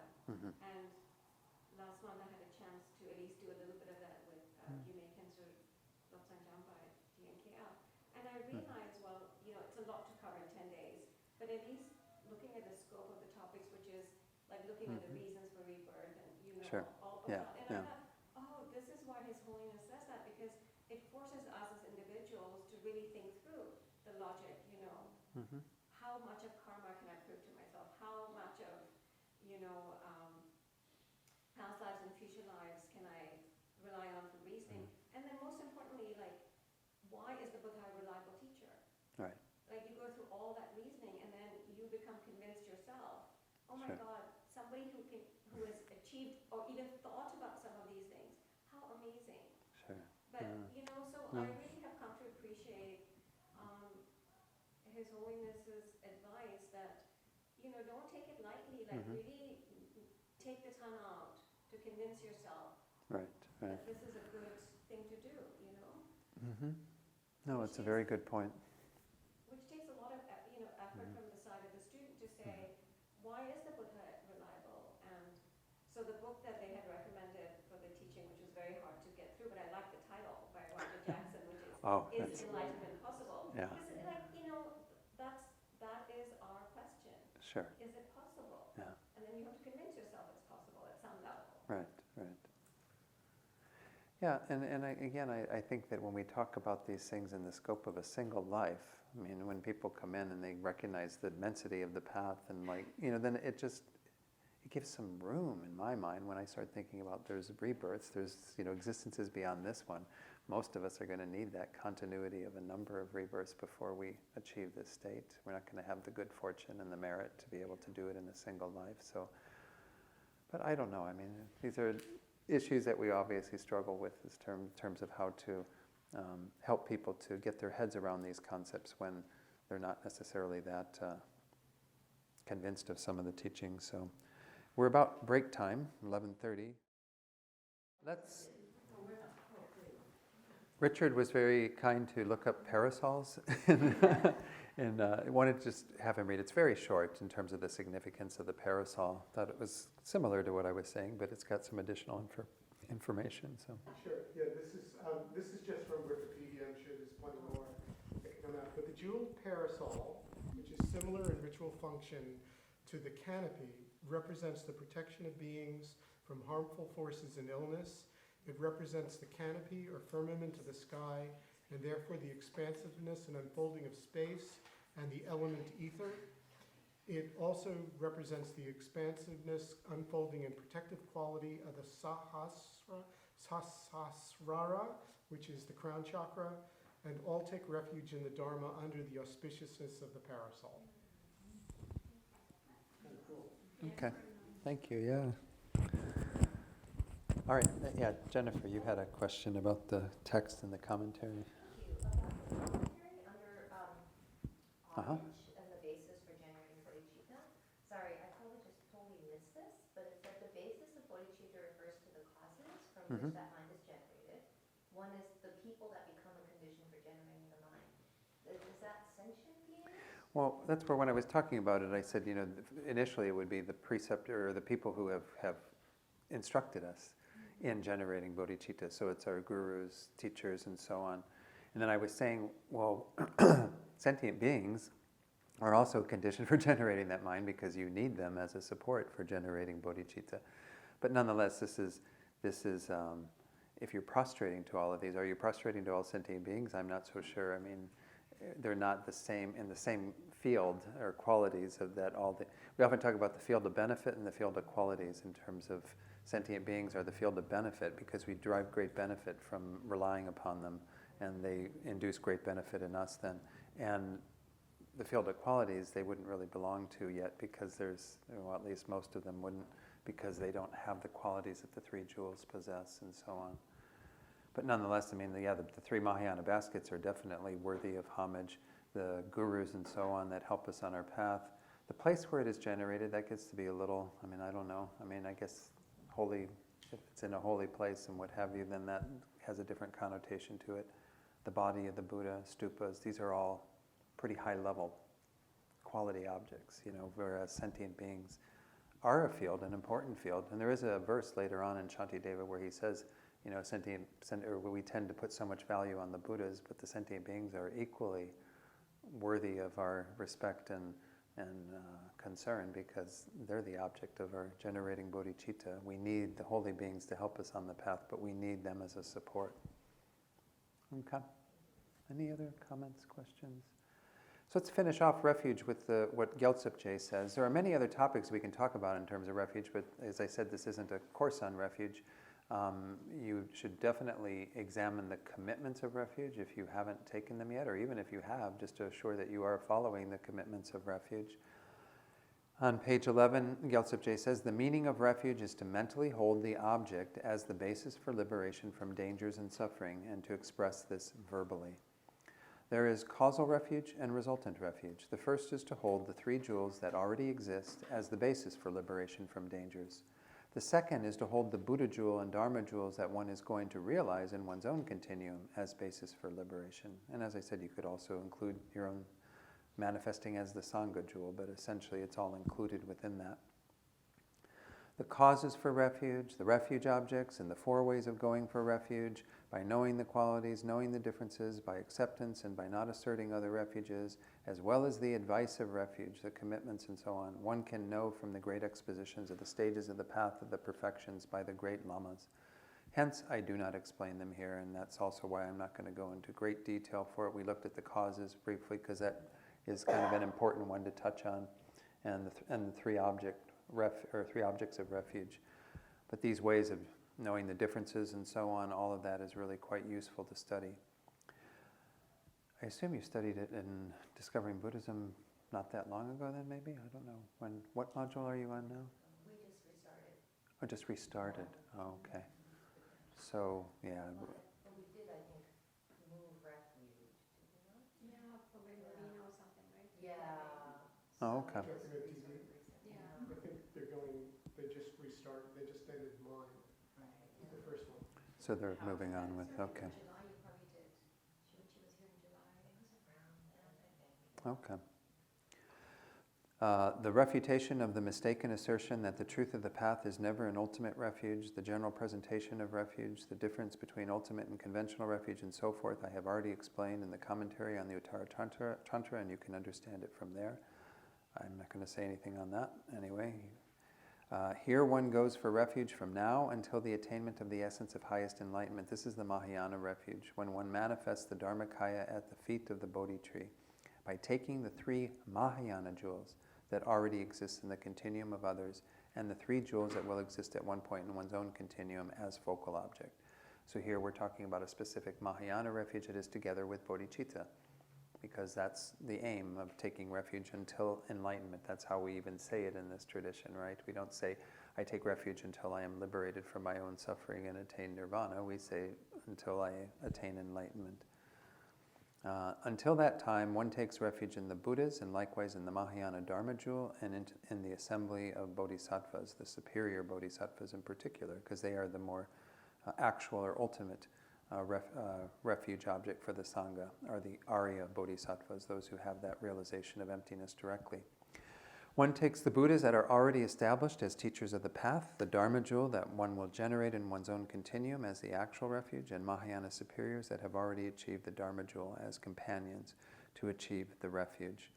So recall that there is this analogy that's used frequently around the three jewels, that you have the Buddha being the perfect doctor who gives us the perfect diagnosis and prescribes the perfect cure, which is the Dharma, which is the medicine that we have to take. And then we have the Sangha that are the companions that help us to practice that. So again, that's maybe enough on refuge. Any comments, questions? All right, let's go on. This is the rest of chapter 2 is confession, the confession limb. Let's first go to the handout and look at what was said there in regard to these charts. Confession essentially purifies negativities. It's the only one of the 7 limbs that is directly doing that. I would say that any time that we're doing anything that accumulates merit, we're frequently, having some purification of things, but it's not the main intention of doing prostrations or of offerings and so on. Obviously, if you do prostrations with the confession of downfalls, then it's directed in that way to purify negativities. But the essential main method, and we're going to see this in the text that we're studying, is using the 4 opponent powers that most of you are familiar with, so we'll go into that. This purification of negativities through prostration acts as the remedy, obviously, to negative karma and delusions, especially the 3 poisons. So it's intended initially to reduce the impact of our negative karma, but because of the way it's structured, it's obviously also to help us reduce our continuing the delusions, furthering the delusions in our own minds, because it has that opponent power of making a resolve to not engage in those actions again. The specific beneficial results that Rinpoche sets out are that it ceases the 2 obscurations. Eventually, through the power of our purification, we can be free from both the obscurations to liberation and the obscurations to omniscience that we've spoken of earlier. So let's go to then page 8 of that same handout, and look at in section 4 where it says handout number 6. There's a chart 1, the 4 opponent powers and the corresponding verses. So repudiation or regret, as it's usually called, repudiation I've seen that in certain texts. This is a strong, heartfelt remorse or regret upon having contemplated the negative actions that one has committed in the past is creating in the present or will commit in the future. Most of our purification is done around those in the past, but nonetheless, this is a regret that we can generate, because we obviously want to try to do our best to refrain from doing these things in the future, but so it's mostly done in the context of the actions we've done in the past or have done currently. Reliance is the second of these, again using these R's as a device to remember these. Going for refuge by relying upon the three jewels, and generating bodhicitta by relying on all sentient beings as the object of compassion. So we kind of repair our relationship with those two objects, the three jewels, and with sentient beings by these two states of mind that are our reliance, they're our support for doing the purification, renewing our dedication to following the path of the Buddha, the Dharma and the Sangha, and then essentially also making sure that we repair our relationship with the beings that we've harmed by establishing the mind of bodhicitta. So reliance usually has those two involved in the Mahayana tradition, going for refuge and developing bodhicitta. Then we have the remedy, or sometimes called the antidote, which is really any virtuous action that acts as an opponent force for whatever negative actions that we're purifying. And we have traditional ones that we use in Tibetan Buddhism, which is the Bodhisattva mantra, very powerful, and you can prostrate with the Bodhisattva mantra to make it even more powerful. And you can do the prostrations to the 35 confession Buddhas and so on. But anything that acts as a remedy, you could read the Heart Sutra as a remedy, you could meditate on compassion as a remedy, you can do anything that's virtuous. As long as you're doing it in the context of the four opponent powers, it can be a very effective way of at least kind of covering those negative actions, acting as a barrier so that they don't ripen or don't ripen fully. We can't expect that we're going to be able to remove all the negative karma and that we're never going to experience any suffering purely from a purification practice. But nonetheless, if we can at least weaken that karma so it doesn't produce such horrific results, then we'll have done a good job. Then we have the fourth, which is sometimes called resolve, sometimes refraining, even restraint is sometimes I hear it called. It's a turning away, a strong determination or promise to not engage in the actions again for as long as one is capable. And that's an important part of it, because if we have something we do habitually that we need to be very careful about making a promise we'll never do it again, well then we don't want to do that promise. We need to make sure we give ourselves the leeway to work with it very skillfully over time. So we say, if we're prone to doing, we've got the 10 non-virtues there next, say you're prone to doing the seventh one, idle talk, which is one that we tend to have a habit for in our culture, sitting around the cafe talking to all hours about, whatever you're interested in, music or literature or whatever. I mean, we spend a lot of time on fairly mundane concerns. Maybe the first part of it might be still okay at some level. It's good to connect with others, to have some kind of meaningful conversation with them. But it goes from meaningful into pretty meaningless pretty quickly. So if we have that as a tendency, a habit, then it's good to say, well, okay, I'm going to refrain from that for the next hour or 10 minutes or 1 minute or whatever it is that we feel. And then we refrain from it dutifully, and then we engage in it again. Well, then the next day when you purify, try to extend that window. So it becomes, 2 minutes or 11 minutes or an hour and 10 minutes, whatever, make it longer. So that over time you can eventually get to a place where you can say, I won't engage in that, particular negativity. Again, the 10 non-virtues, I'm not going to go into an extensive description of all of these. I think most of you have had teachings in the Karma module of Discovering Buddhism. You go into these in great detail. It's in every Lam Rim text, all the various aspects of these, especially the 4 factors that make them complete, which are, again, having a basis that's proper, having the mental state that includes our intention or motivation, are being clear about the knowledge of that object, so we're not mistaken in regard to the object, and also having some level of delusion present. That's everything involved in the mental state. Then we actually have to engage in the action itself and bring it to a conclusion. There has to be a completion to the action. And so those are the 4 things that make any of these into a very powerful action that can bring about all 4 karmic results, which are the ripening result or fruitional result of another rebirth, which for the non-virtues is always an unfortunate rebirth in the hell realm, the hungry ghost realm, or the animal realm, depending upon various factors. We have the environmental result, or sometimes called dominant result, which is the environment that you are born into and live in and so on throughout your life. And then we have the two that are results similar to the cause. One in terms of your experience. This is what most people think of as karma, is somebody being lied to after they've been lying to other people. Somebody having damage to their own physical well-being because they've harmed the bodies of others. Those are the sorts of things that ripen there. But then we also have the worst of these, perhaps, is the result similar to the cause in terms of our behavior, because we tend to do the same things that we've done in the past.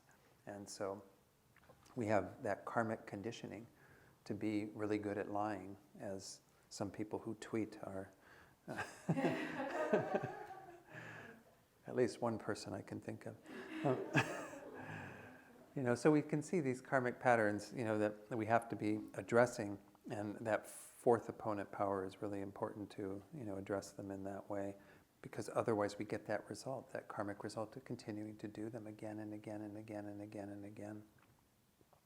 So I don't know that I need to say much more in terms of karma and what it is that we're purifying. This obviously is a big topic, and Shantideva spends a fair amount of time doing this, so I think it's best that we go to that text for the next hour or so. But any comments on so far on karma? Yeah, yes, Nay. Question that I wonder if you give some advice about how to think about its purification. Because on one hand, I think about karma and the teachings on karma, like you do an action, the result is certain kind of thing. So then I always wonder, like, how does purification work? Like, how am I actually lessening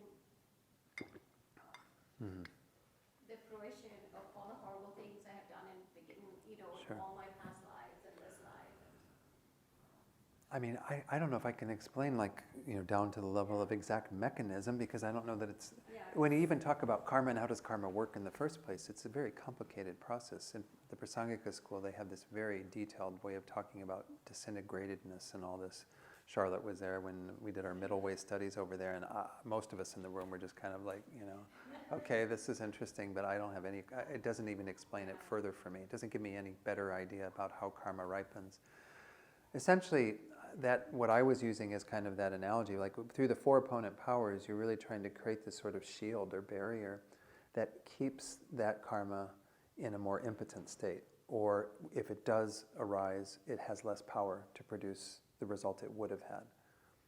And so how that all works, I mean, it's just because through the force of your matching it to some degree, I think it can be somewhat effective, but very limited if you just kind of have a real nebulous thought. You think, everything I've ever done in any lifetime that was negative, I purify.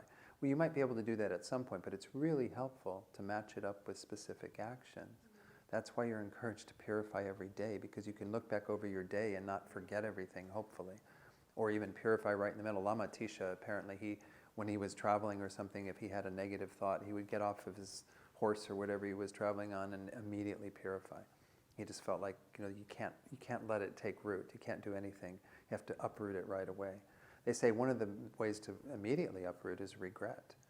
So if I'll use your example if I can from yesterday. If you were having some negative feelings about having passed this man to get to your train and everything, if immediately at that moment you go, I really regret that I wasn't able to stop, that I didn't have any, but immediately, if there's any negativity involved in that action, it immediately starts to turn it. It's like the weed, the seed of the weed has just gone into the dirt, and you're just going to pull it out before it even has any ability to take root. So if you have immediate regret, I think you're almost doing that kind of more instant purification. You may not need to do much more than that. But just by remembering the actions that we've done throughout our day, we can keep them from multiplying, increasing day by day. But this is really, we don't ever, it's not like they say that you don't like take these stains out of the mind. The practice of purification isn't powerful enough to do that. The only thing that does that is the realization of emptiness and all of the realizations you gain much later on the path. What this does is act as a subverting force, an opposing force that allows you to have that keep in check all the negative things that you've done, so that again, they won't ripen, or they could ripen into lesser results. You get a headache instead of a rebirth in a hell realm. Yay. I'll take the headache. Yeah, I'll take the headache. No, but that's very good advice to, at least on a practical level, like on a daily basis. Like, Yeah. So I say be as specific as you can throughout your day or at the end of the day when you're doing purification. And then also, if you have some really heavy negative actions that you've done in this life, like I work with prisoners, some of whom have taken the life of a human being, which is a pretty heavy act.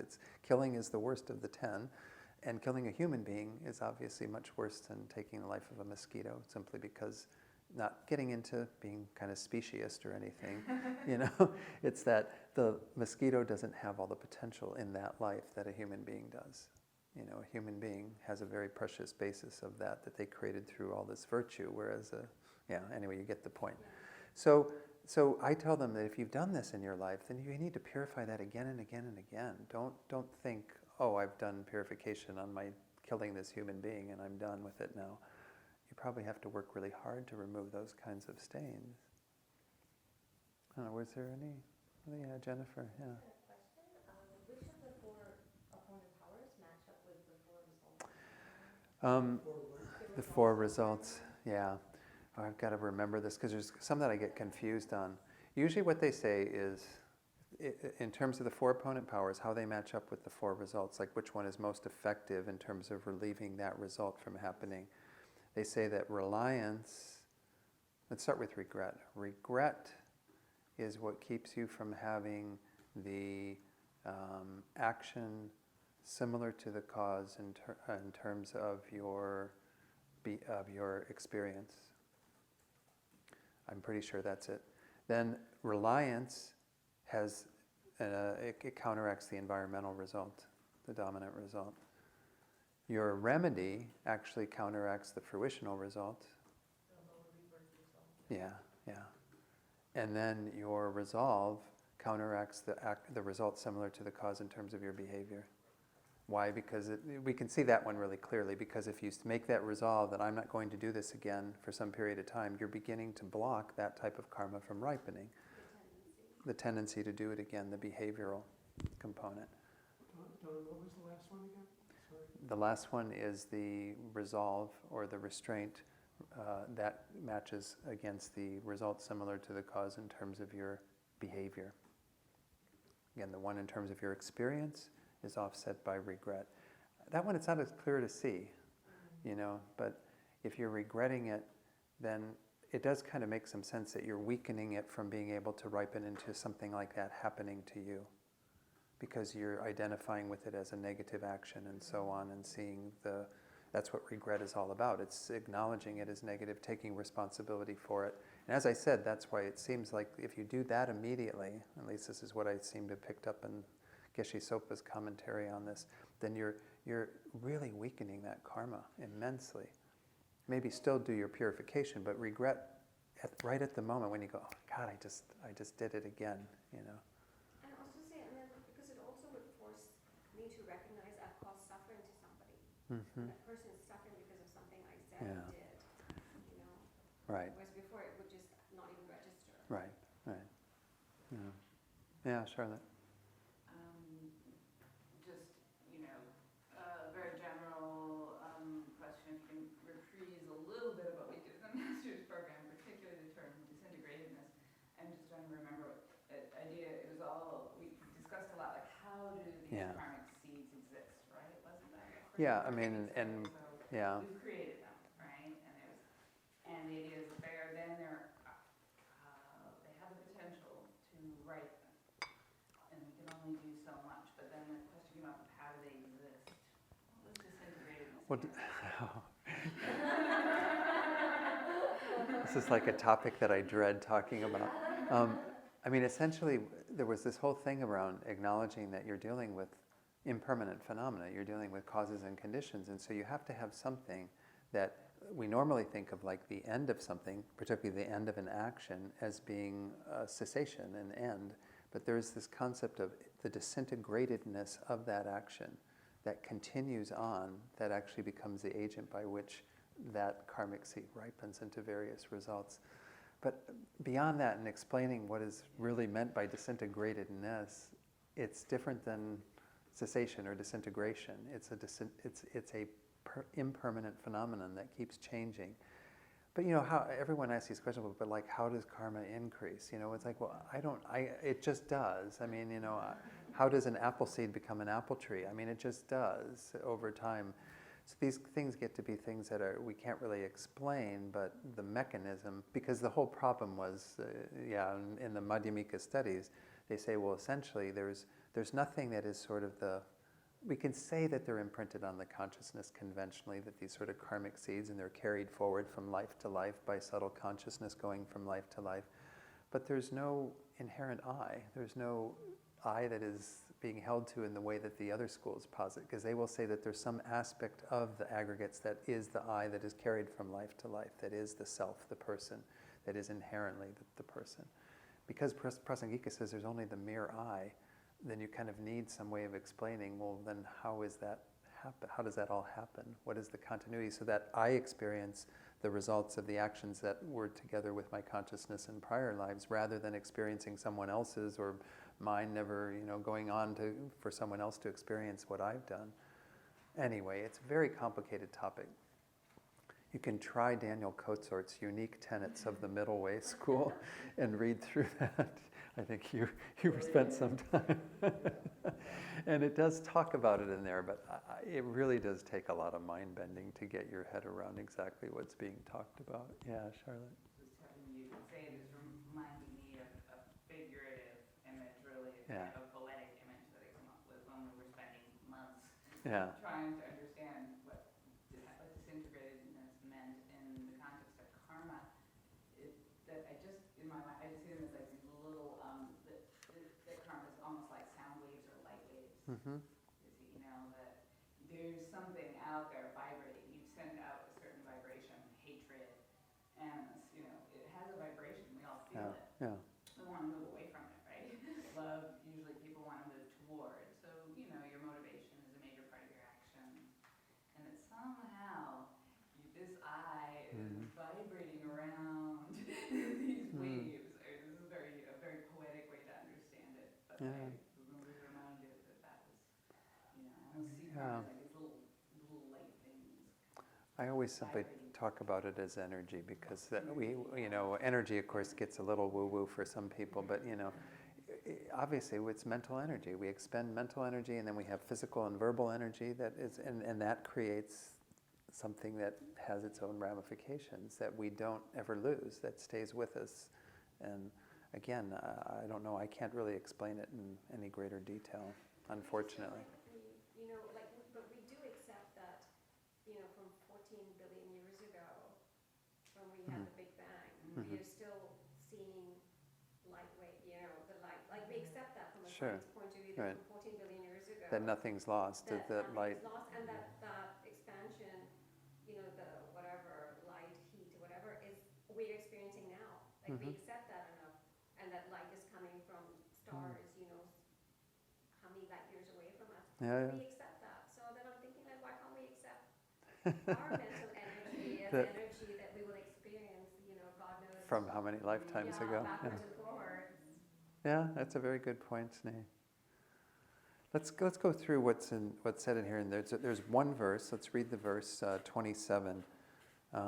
Actually, let's not read the verse yet. There's a general presentation that Gyaltsep J does first before the verses. That's at the bottom of page 11 of his commentary. He says, one should strive to not have any negativity from the start. Well, I wish they'd told me that a long time ago. Should one, although striving in this way, receive faults through the power of carelessness and the many afflictions, and it is unsuitable to just leave them thoughtlessly, one must then strive in the method for confession, as laid out by the compassionate teacher, the Buddha. The confession of downfall should be done as explained in the higher and lower vows. The confession of negativity should be done with the four powers. From the Sutra of the Four Dharmas, again, Jampa is Maitreya here in this context. Maitreya, if Bodhisattva Mahasattvas possess the four Dharmas, then, although they create and accumulate negativity, it will be cleared away. If the four are stated, they are thorough application of strong repudiation, thorough application of the antidote, The power of reversing from the fault and the power of the basis are explained. So that was in a different order than what I presented them. If the created and accumulated karmas are karmas definitely to be experienced, then, since they can be cleared away, what need is there to say about those that are not definite?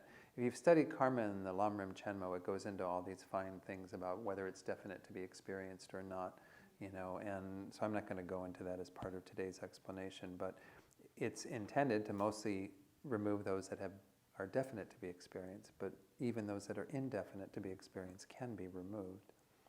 The first power, this is generating many regrets for the non-virtuous karma created. So it's kind of weird. He does them in a different order than they were in the sutra. He does them in the order, I think that, I know it's slightly different even than what I did. He puts reliance at the very end. But anyway, the first power, this is generating many regrets for the non-virtuous karma created. To generate this, one needs to meditate well on the way the 3 results are generated from non-virtuous karma. So 3 is when they take the 2 that were similar to the cause and consolidate them in that category. But you once more have a flavor of your behavior is part of one of them, and a result of your behavior and the result of your experience. Those are both similar to the cause, and that's that consolidation into the 3. The second power, there are, as explained in the Compendium of Trainings, relying on profound sutras, such as, like I said, reciting the Heart Sutra or the Vajracutter Sutra or whatever. Meditating on emptiness is a very powerful way to be an antidote to remedy for negativities.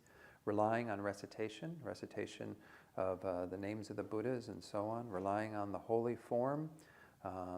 This is where you might make satsas and so on, objects that are holy, paintings. Rely on offerings and relying on the names. So you can make offerings or recite the names. I guess recitation, recitation and names. I'm not sure what's all included in recitation, because we already talked about the sutras. I don't know. Recitation of mantras, that must be what that one is. So earlier when it said relying on recitation, that must be the mantras, and then relying on the names. It's always hard to tell when different translations have these terms different. The third power, refraining perfectly henceforth from creating negativity. Again, we might not have it perfectly, but whatever you do commit to, try to do that perfectly. Fourth power, meditating on bodhicitta and so forth, refuge. That's our limb of reliance or opponent power of reliance. Here, the first power is explained elaborately. Regarding this, one needs to remember the time of the negativity, the cause, door, action, object, and how often one did it. So he's just saying, as much as possible, be very specific in what you're remembering. But as I said, it's okay at the end of, after having remembered everything, you can say, and any other times that I engaged in these and other negative actions, especially the 10 non-virtues, anytime I've broken my vows of individual liberation, my bodhisattva vows, my tantric vows, whatever, try to purify all those as best as you can, but be as specific as possible so that you create that kind of force, again, to counter that specific negativity that you've engaged in. That was the general meaning that Gyaltsep introduces us to this whole section. That's the rest of this chapter. Now we're going to go through each of the 4 powers individually. The power of thorough repudiation or regret.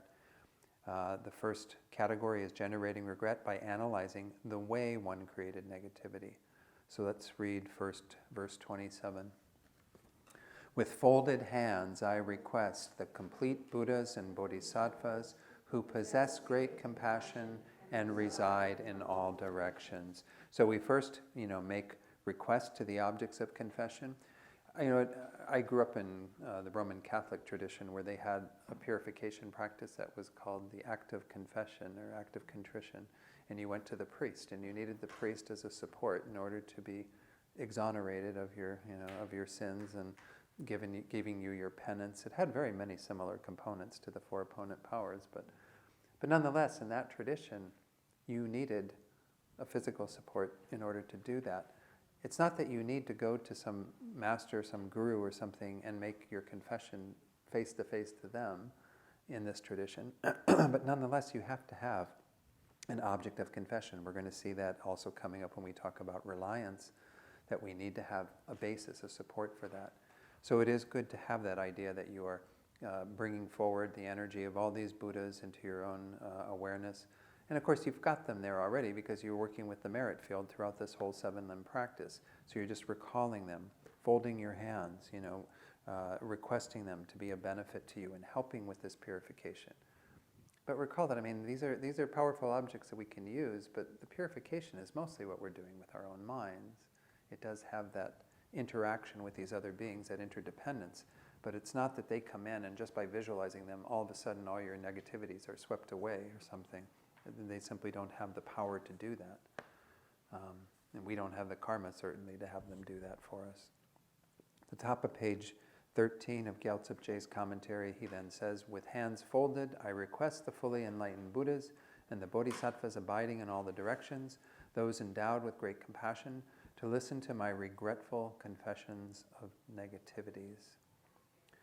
So this was the start of this. Let's read the next 2 verses where we talk about the general confession from the point of view of time, cause, aspect, and so on. Since beginningless cyclic existence in this life and in others, unknowingly I committed negativities and caused them to be done. Overwhelmed by the mistakes of ignorance, I rejoiced in what was committed.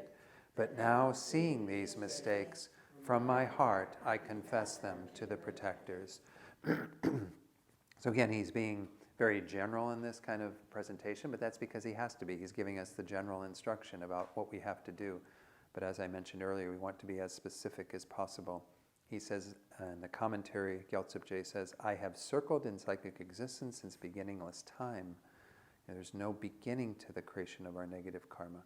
I confess all negativities that I have done in this and other lives due to being confused with regard to the ripening result of karma.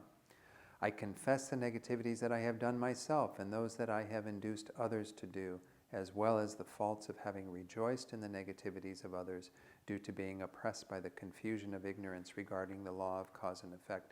So it is important that we think in terms of not just those we have done ourselves, but we might have encouraged other people to do those. We might have done things that induce them to engage in negativities. Somebody calls for you and you don't want to talk to them. Tell them I'm not here. That's just a simple way to encourage someone to lie for you, right? It's a little thing, but you're doing that. You're causing someone else to engage in lying for you. Then we have rejoicing in the negativities of others. We might take delight when we hear that somebody did something that got back at somebody we don't like, right? Oh, I'm glad that they did that. We rejoiced in their retaliatory actions. Anything like this that we've done, that we've been involved in, even peripherally, we need to be very meticulous and purifying. Even if you rejoice, say before you found Buddhism, you were really rejoicing in the military actions of this country.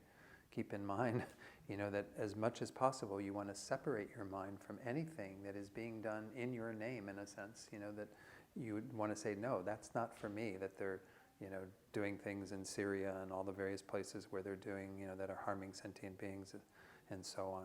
You want to mentally distance yourself from that. So if you've done those kinds of things early in your life, be sure to purify them. Then lastly, it says,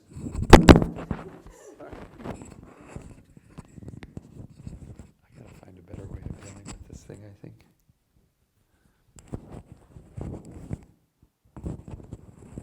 Okay, it's on pretty tight now, at least the last till lunchtime. The last paragraph was, generating an understanding of these faults of mine, I regret them and accordingly confess them from the depth of my mind to the protectors, not hiding or concealing them. Keep in mind again that this whole process isn't in any way about guilt. They don't even have the word guilt in Tibetan. It doesn't exist. So it's not what we've grown up with in our various other spiritual traditions or even in our culture where we're meant to think poorly of ourselves because we've engaged in these negative actions. Guilt starts with regret because it's like, oh, I did something really bad, but then it goes on to add, and I'm a shitty person, I'm a horrible person, I'm a rotten person, whatever language we use towards ourselves. That isn't a productive mind because it's denying kind of our essential Buddha nature, our essential goodness that's at the core of it. We have to recognize we're all works in progress. We're all going to make mistakes. And we have to treat ourselves with great compassion in doing this practice. All right? Let's go on to verse 30. Whatever harmful acts of body, speech, and mind I have done by means of afflictions towards the 3 jewels, my parents, my spiritual masters, and others. So this is bringing to mind those actions, confessing any heavy negativity created with regard to special objects. These are special objects for us. Why? Because they are higher in terms of their qualities or in terms of the benefit that we've accrued from them. So they say that essentially, it says here towards the 3 jewels, and then my spiritual masters is listed later, but technically your spiritual masters, your gurus, are the highest object. If you've engaged in any negativities that have gone against the wishes or the well-being of your gurus, then you have to be really purify those things immediately and strongly purify them, because they're the most powerful object for us. Why? Because they are the ones that will benefit us the greatest.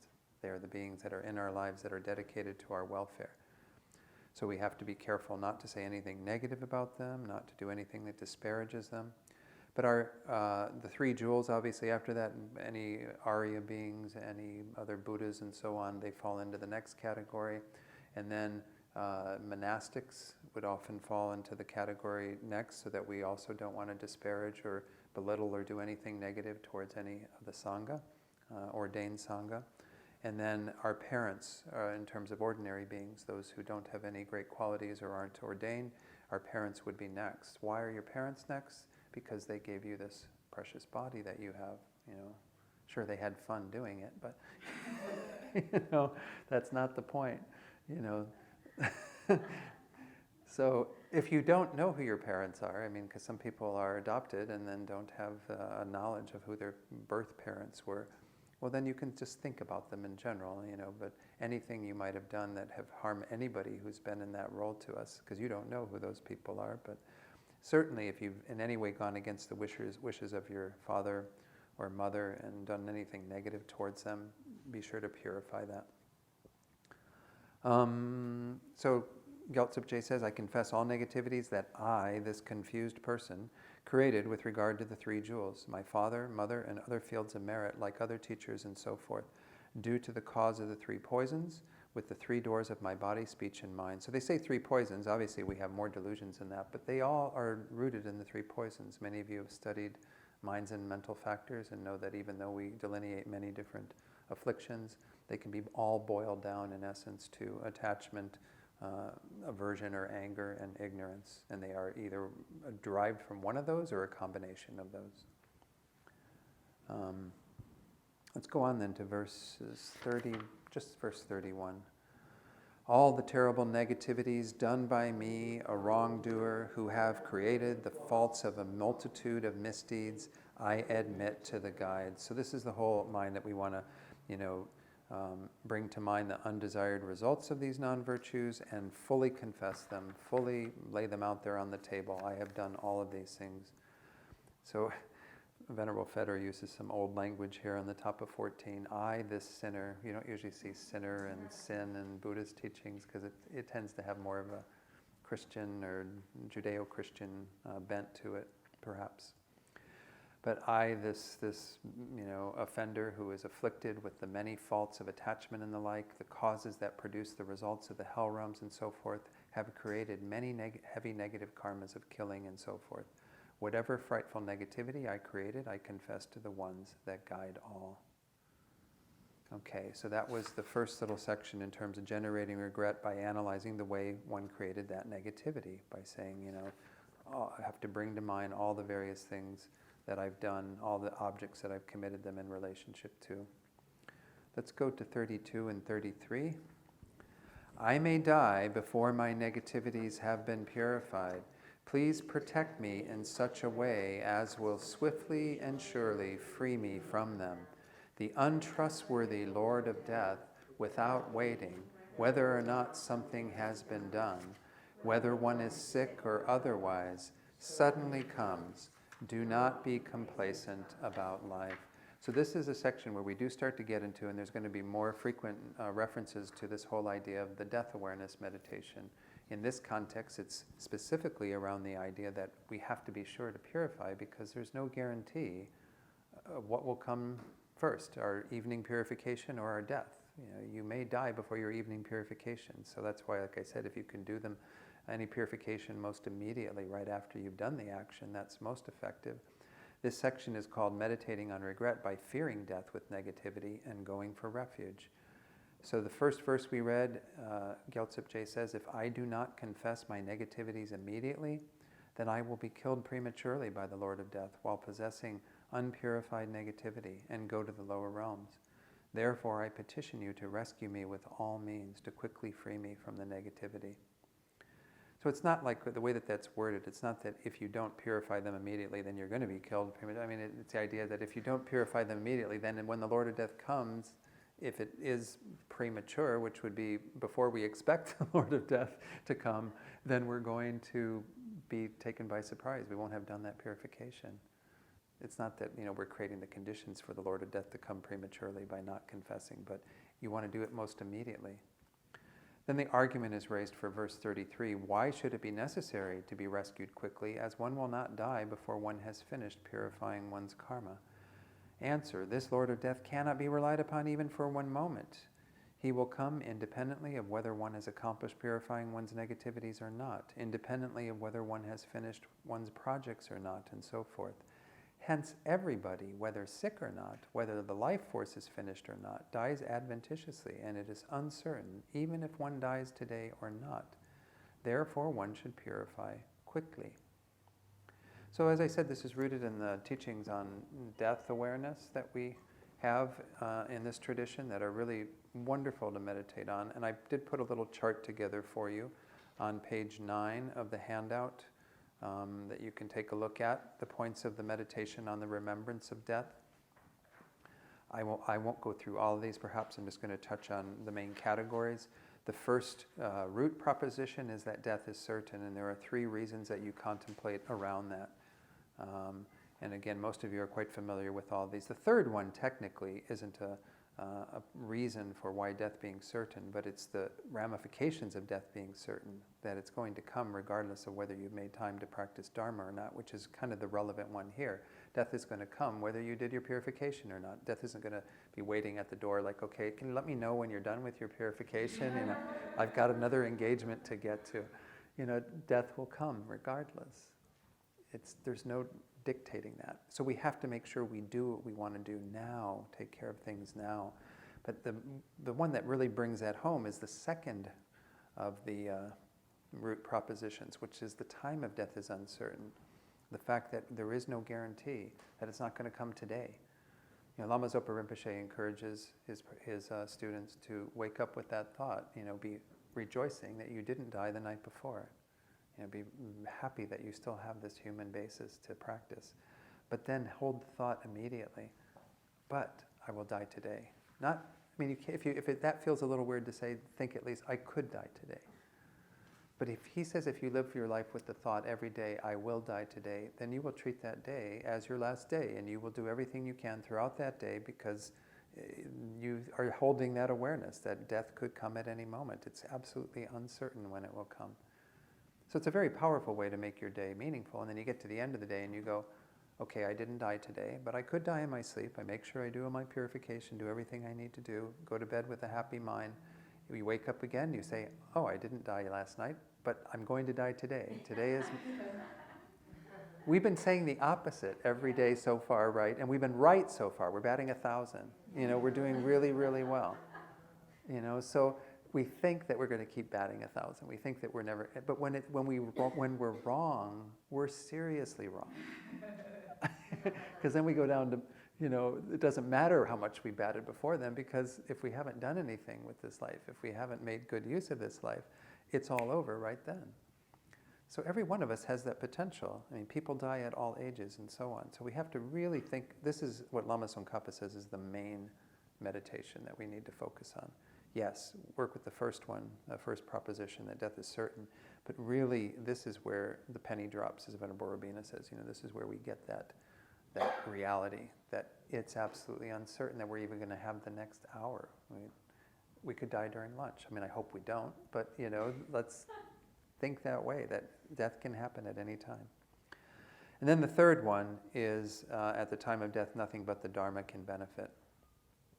So we have to have this reliance upon these. We're going to see this one come up a little bit later in these verses, that we put a lot of energy into all these things that are worldly. we've accumulated a lot of negativity around a lot of that. So we have to be very cautious around that and put our energy into what is much more virtuous, because as the third resolution says, as nothing but Dharma will benefit me at the time of death, I must practice Dharma purely. So each of these three kind of root propositions has 3 reasons. That's why it's called the 9-point death meditation. And each of those come to different resolutions. Again, the first one, that death is definite, therefore I must practice Dharma. The second, the time of my death is uncertain, therefore I must practice it right now. And then the third one that I just read, which is, to make it a pure practice of Dharma, so that I have something substantial I can rely upon on my deathbed when everything else fails me. My body fails me, my wealth fails me, my friends, dear ones even fail me, because none of them can be there to help you in any way beyond just the menial comfort they can provide. So, any comments on that before we continue with this kind of investigation? Yeah, Jennifer. I have a couple of questions about creating negativities in relation to gurus and Sure. members, and I'm sure I can ask this for eons and not quite get it. But I guess one of the questions is related to it being okay to really respect the guru but disagree with the way that they've handled the situation. I think His Holiness quotes one of his teachers Sure. who said that he disagreed with a certain Right, way, right. but still in respect. And your thoughts about that? Yeah. And I guess the other one is, if a Sangha member doesn't, let's say, their appearance is not to keep an eye properly or something, how do we handle that in a way? And I mean, without a religion coming up and everything, I understand. how do we handle things in a way where we're not criticizing, but we're also not enabling non-virtuous activity to perpetuate? Right, I understand. Wow, you're asking some tough questions. So the first one, remind me again? I got stuck on the second one. Disagreeing with a guru. So this idea that, again, the instruction that's generally given around how we want to approach our gurus, it's not that we hold them with this view that there's absolute perfection, that that's all we're seeing, because the whole point of having the gurus be a manifestation of the Buddhas is that they appear with faults, that we have that challenge of seeing something that has faults, and we have to reconcile that this is an appearance of enlightened mind in a form that we can relate to, that is not always going to appear perfect, because that's the only way the Buddhas can appear to us. So Alex Berzin uses the wonderful example of, like, if you see somebody, say you're here and you see people walking by here and you only see the top part of their body, because that's all that the window allows you to see, you don't think they don't have legs. You just aren't paying attention to their legs. You're only seeing the top part of the body. It's kind of a similar thing with regard to our gurus or anybody who we're trying to hold in that revered space, is we want to pay attention to the qualities. We don't deny that they have other things that come along with the package, because as I said, that's going to be part of the package. That's going to, I'm not saying to the extreme that we see in regard to some of, accusations or even findings they've had with gurus and so on, where they've found them to be not so skillful in terms of their way of working with their students, particularly women in this case. But nonetheless, it doesn't mean that we don't, we're blind to all of that in its reality. But we want to mostly, in terms of our relationship with that guru, pay attention to the qualities. So even if, I have one of my gurus was Sogyal Rinpoche. He was the first person I studied with and gave me refuge, and I'm very grateful for what Sogyal Rinpoche did for me, and his teachings are incredible, and I benefited immensely. He turned my mind towards the Dharma at a time in my life when it was really important to have that, and so I venerate him from that perspective. But all the accusations and things that came out and all of this that were very sad to see, I can, again, maybe not dwell on all of that, be cognizant of it, be fully aware of it, but not make that the focus of my relationship with him. The focus of my relationship with him is my honoring him as an important teacher in my life. But it's tricky. If you're the person who's been involved in the receiving end of that type of action, I think you'd have a very tough time working with all of it, because you've got a much more personal experience of it. And it's not that I'm in any way discounting those personal experiences by going through this exercise. It's just that for my mind, to maintain the relationship to my guru, I'm going to focus on those positive qualities. and still be aware that yes, this is going on and there's these accusations and all this stuff happening. So it gets to be a tricky one. I don't know that we really break our samaya or our commitment to our gurus if we continue to focus on the positive qualities and make that the main aspect of our refuge in them, our honoring them, our holding them to be, our gurus in that way. In terms of the things that have come up and trying to deal with things in our own community even that might arise, because we never know. We have, FPMT is very fortunate. Rigpa, Sogyal Rinpoche's organization, didn't have ethical guidelines in place until after all this happened. So it's unfortunate because they didn't try to even address what was obviously happening with, until it was after the fact. We are fortunate in terms of an organization that does have ethical guidelines. It also has, as I point out often to students, there's a grievance process and a way of raising concerns that people should know, that if you do see something in this organization, I'm not saying you will, but if you do see something, say something. There's a whole process in terms of how you can have those sorts of things addressed. And it should initially be addressed in terms of the Sangha that is affected by it. So if it's someone in the community who's misbehaving and you want to address it, then try to keep it at this level. It's good for solutions to come from within the community. And I think it is important that always everything be done with compassion and so on. But obviously when you start dealing with bigger issues, then it takes a larger force. And of course what we're dealing with in terms of the allegations towards Dagri Rinpoche are pretty serious and are warranting attention at the highest level of our organization. And I know there's been a lot of different opinions about how to handle this, and there is kind of the peer review thing that Rinpoche very much emphasizes for the students of Dagri Rinpoche who are conflicted at this time. But there's the conventional reality that in my mind, these are all my thoughts right now. I'm not giving you like an FPMT perspective. I'm not giving you anything from the Dharma, but you can get all that, from the website, all of what the FPMT says. But I feel like on a conventional level, we see the world we live in, and we see the Me Too movement and all the things that have been raising the awareness around the ways that, as I said, particularly women, though not exclusively women, have been subjected to abuse by people in power, by authority figures. So I think we need to find skillful ways to address those sorts of things in Sangha, community, whatever, and again, hold respect for those people in the midst of also assuring that if there is improper behavior, that things are done to curtail that behavior. And sometimes there can be, again, things that we find out that aren't so pleasant to see. I know when I heard all of this around Sogyal Rinpoche, it was difficult. But nonetheless, it needs to be addressed. If that exists, if there are those abuses of power, then they need to be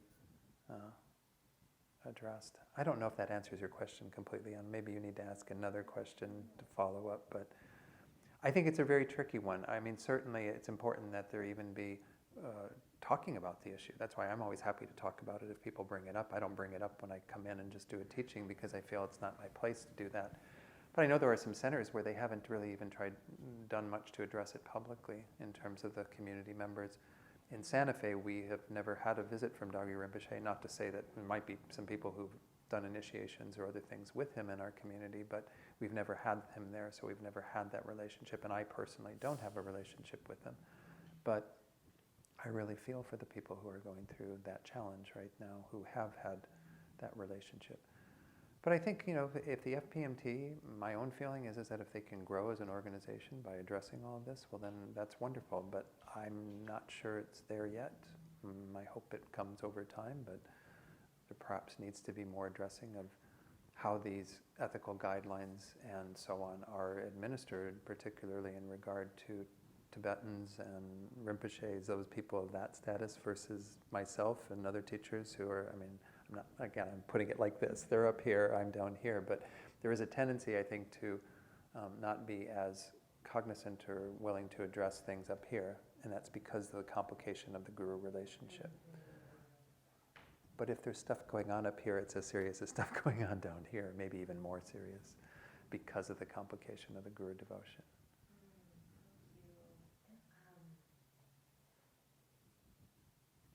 Could one also see it as, because we are not omniscient and we don't know people's motivations, could we we also see it as a call to create better guidelines and to, Absolutely. do more to protect others.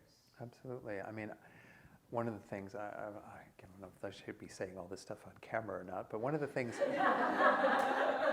I mean, no, I don't know that there's any need to, really. I mean, one of the things that came to me, is I was traveling as a teacher during that time when all this sort of surfaced in May, and I was talking to center directors at the various places I was at, and I was hearing just all this confusion and concern, and I wrote to Venerable Roger. I said, Roger, there's a problem going on here, and I think the FPMT needs to be more proactive in addressing this. And nothing's happened since then. I mean, in terms of, I haven't heard anything more back from Venerable Roger.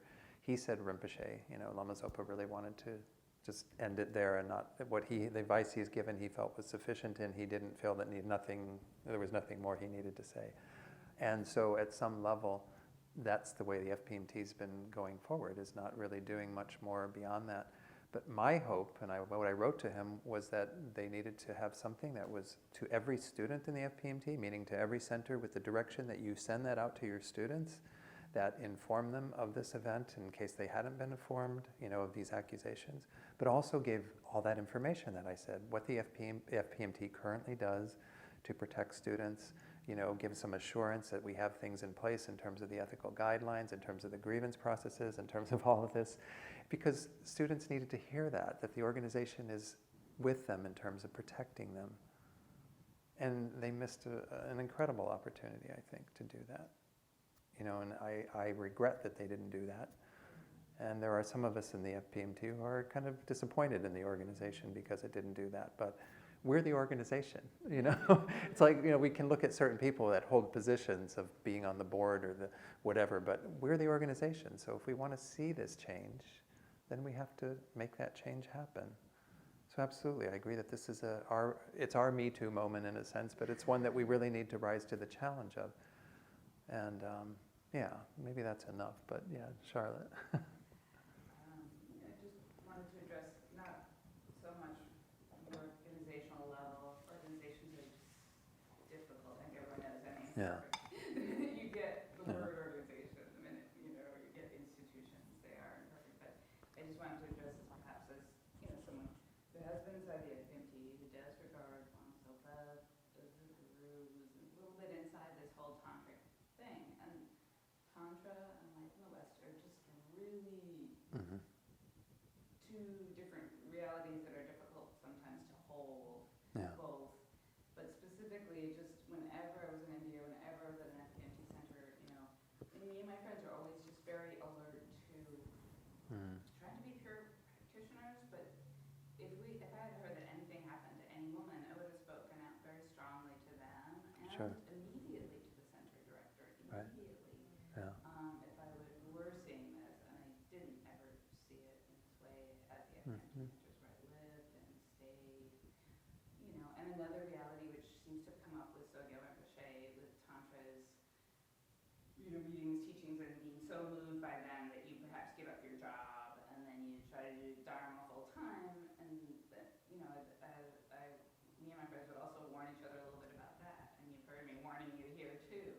Don't give up your job necessarily, because then there get to be economic ramifications, realities which come in, which are not always pretty. So I don't know. Those are just two things I want to say about our responsibility to each other as we engage in somewhat the way I've tried to handle it, being in, but at FPMT centers, certainly we get Shantideva knew a little of me, and then our teacher was such a grandfather figure. And with Lama Zopa, I've never seen anything. Absolutely. But there were issues that happened. A woman got attacked in Dharamsala, and my friend went to the Tibetan community, and we had a meeting, and it wasn't at the center, it was on the hills in Dharamsala, and the Tibetan woman sat there and looked at her and said, "Our boys don't rape." It was tough, but I was really admired my friend for doing that, and I supported her for writing it down, saying, going to the Tibetan community, saying this is happening, we need to talk about it. And although that was the response she got, then maybe the Tibetan community did something down low about this guy. Right, right. So just to say that we're responsible too, Sure. if we. Well, especially since if someone is the victim of even verbal abuse, much less sexual abuse, they're reluctant often to raise those concerns, and they might even disappear from the center. You might see somebody, all of a sudden they're gone, and then you wonder what happened. And so you have to be kind of, with eyes wide open and making sure that those sorts of things are attended to and addressed, because that person may not feel that they have the power or ability to address it, so. And that was stated very clearly in the Yeah. letter on the FPMT website, saying that women should not feel alone, Right. you should not feel isolated, you should speak. Anyone who is feeling abused should not they are not allowed to speak.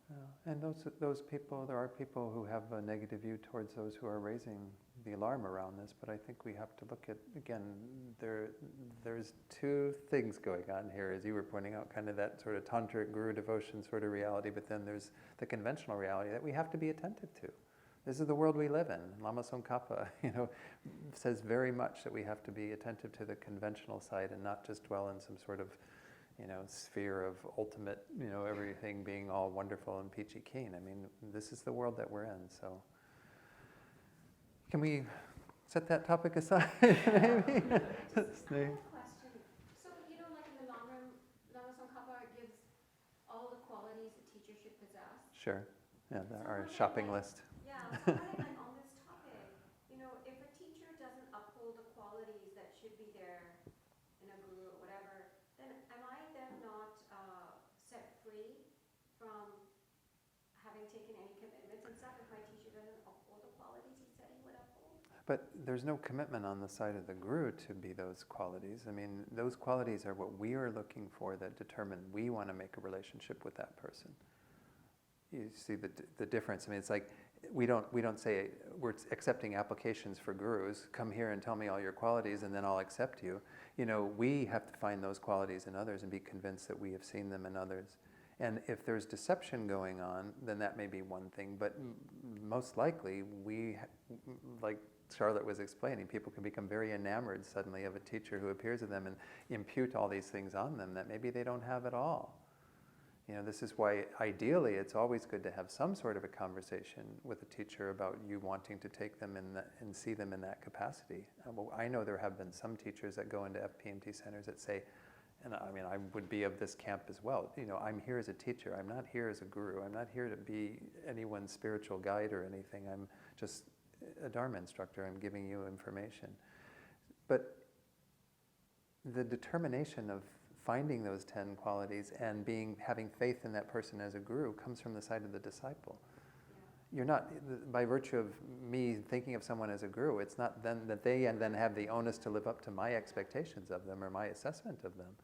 It's a little trickier then. I mean, so that's why they say do your guru shopping really well, try to find as many of these qualities as you can and be convinced of them so that there isn't any deception going on. You're seeing them quite clearly, and then you make a commitment to that person. And take your time. Yeah, take your time. I mean, I know we have this kind of like, we need to get enlightened quickly, and we need to do all this stuff quickly, and our culture even supports that kind of mentality, right? But take your time. I mean, don't make rush decisions. I know I'm not the best example. I told you my Bodhisattva vows thing. It's the same with a lot of other things. I kind of felt like I rushed. I got into the fast track, and I don't regret it, but I wish that I'd had perhaps a bit more foresight and a bit more ability to step back and slow down, put the brakes on a bit. It doesn't all have to happen right now, Okay, we're almost at lunchtime, but let's go ahead and just break for lunch.